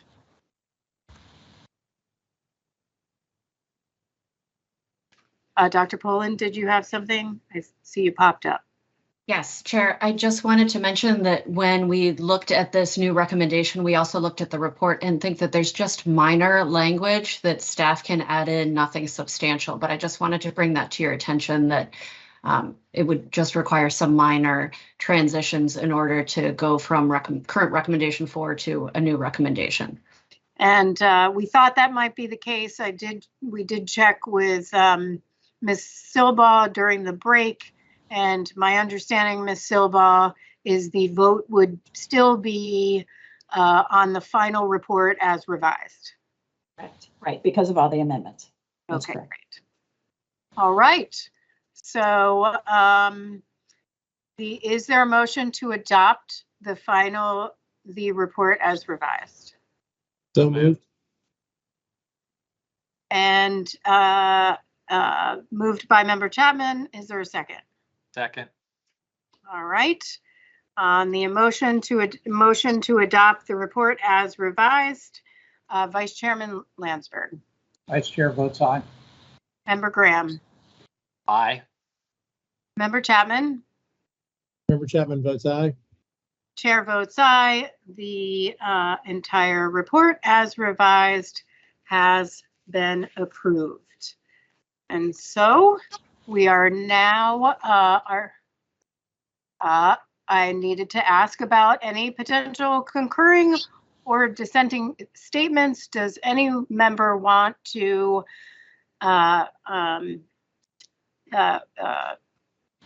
provide or reserve the right to add a concurring or dissenting statement? Nope. Okay, great. Now we will move to the closing as our deliberations have now concluded. I thank my fellow board members for their preparation and certainly for the substantial participation in today's meeting. We discussed important topics that will benefit the final report and inform our safety recommendations. These topics included the following: driving at safer speeds on wet roadways, ensuring the adequacy of tire tread depth, of the tire tread depth standard for commercial vehicles, maintaining safe tire tread depths on commercial vehicles, addressing the lack of roof strength standards for certain buses, increasing seatbelt usage on buses, and ensuring motor carriers provide adequate driver training. I'd also like to extend the board's gratitude to a phenomenal agency. Our colleagues in the Office of Highway Safety, the Office of Research and Engineering, and the Office of General Counsel for their work over the course of this investigation and in the development of an excellent report. We have some very talented staff with substantial expertise, and we really do thank you for your work. Our colleagues, and I also want to thank our colleagues in the Office of Administration, the Office of the Chief Information Officer, and the Digital Services Division for their vital support of this meeting. And finally, we'd like to thank the Office of Safety Recommendations and Communications for its diligent work and advocacy to improve safety. When acted upon, the recommendations we've issued and reiterated today will save lives on our roads. The NTSB looks forward to working with our partners at the National Highway Traffic Safety Administration, the Federal Motor Carrier Safety Administration, the California Highway Patrol, the American Bus Association, and the United Motor Coach Association to implement our recommendations. At the same time, NTSB will not stop working to create a safe transportation system where there's no longer a need for our recommendations. Thank you, and we stand adjourned.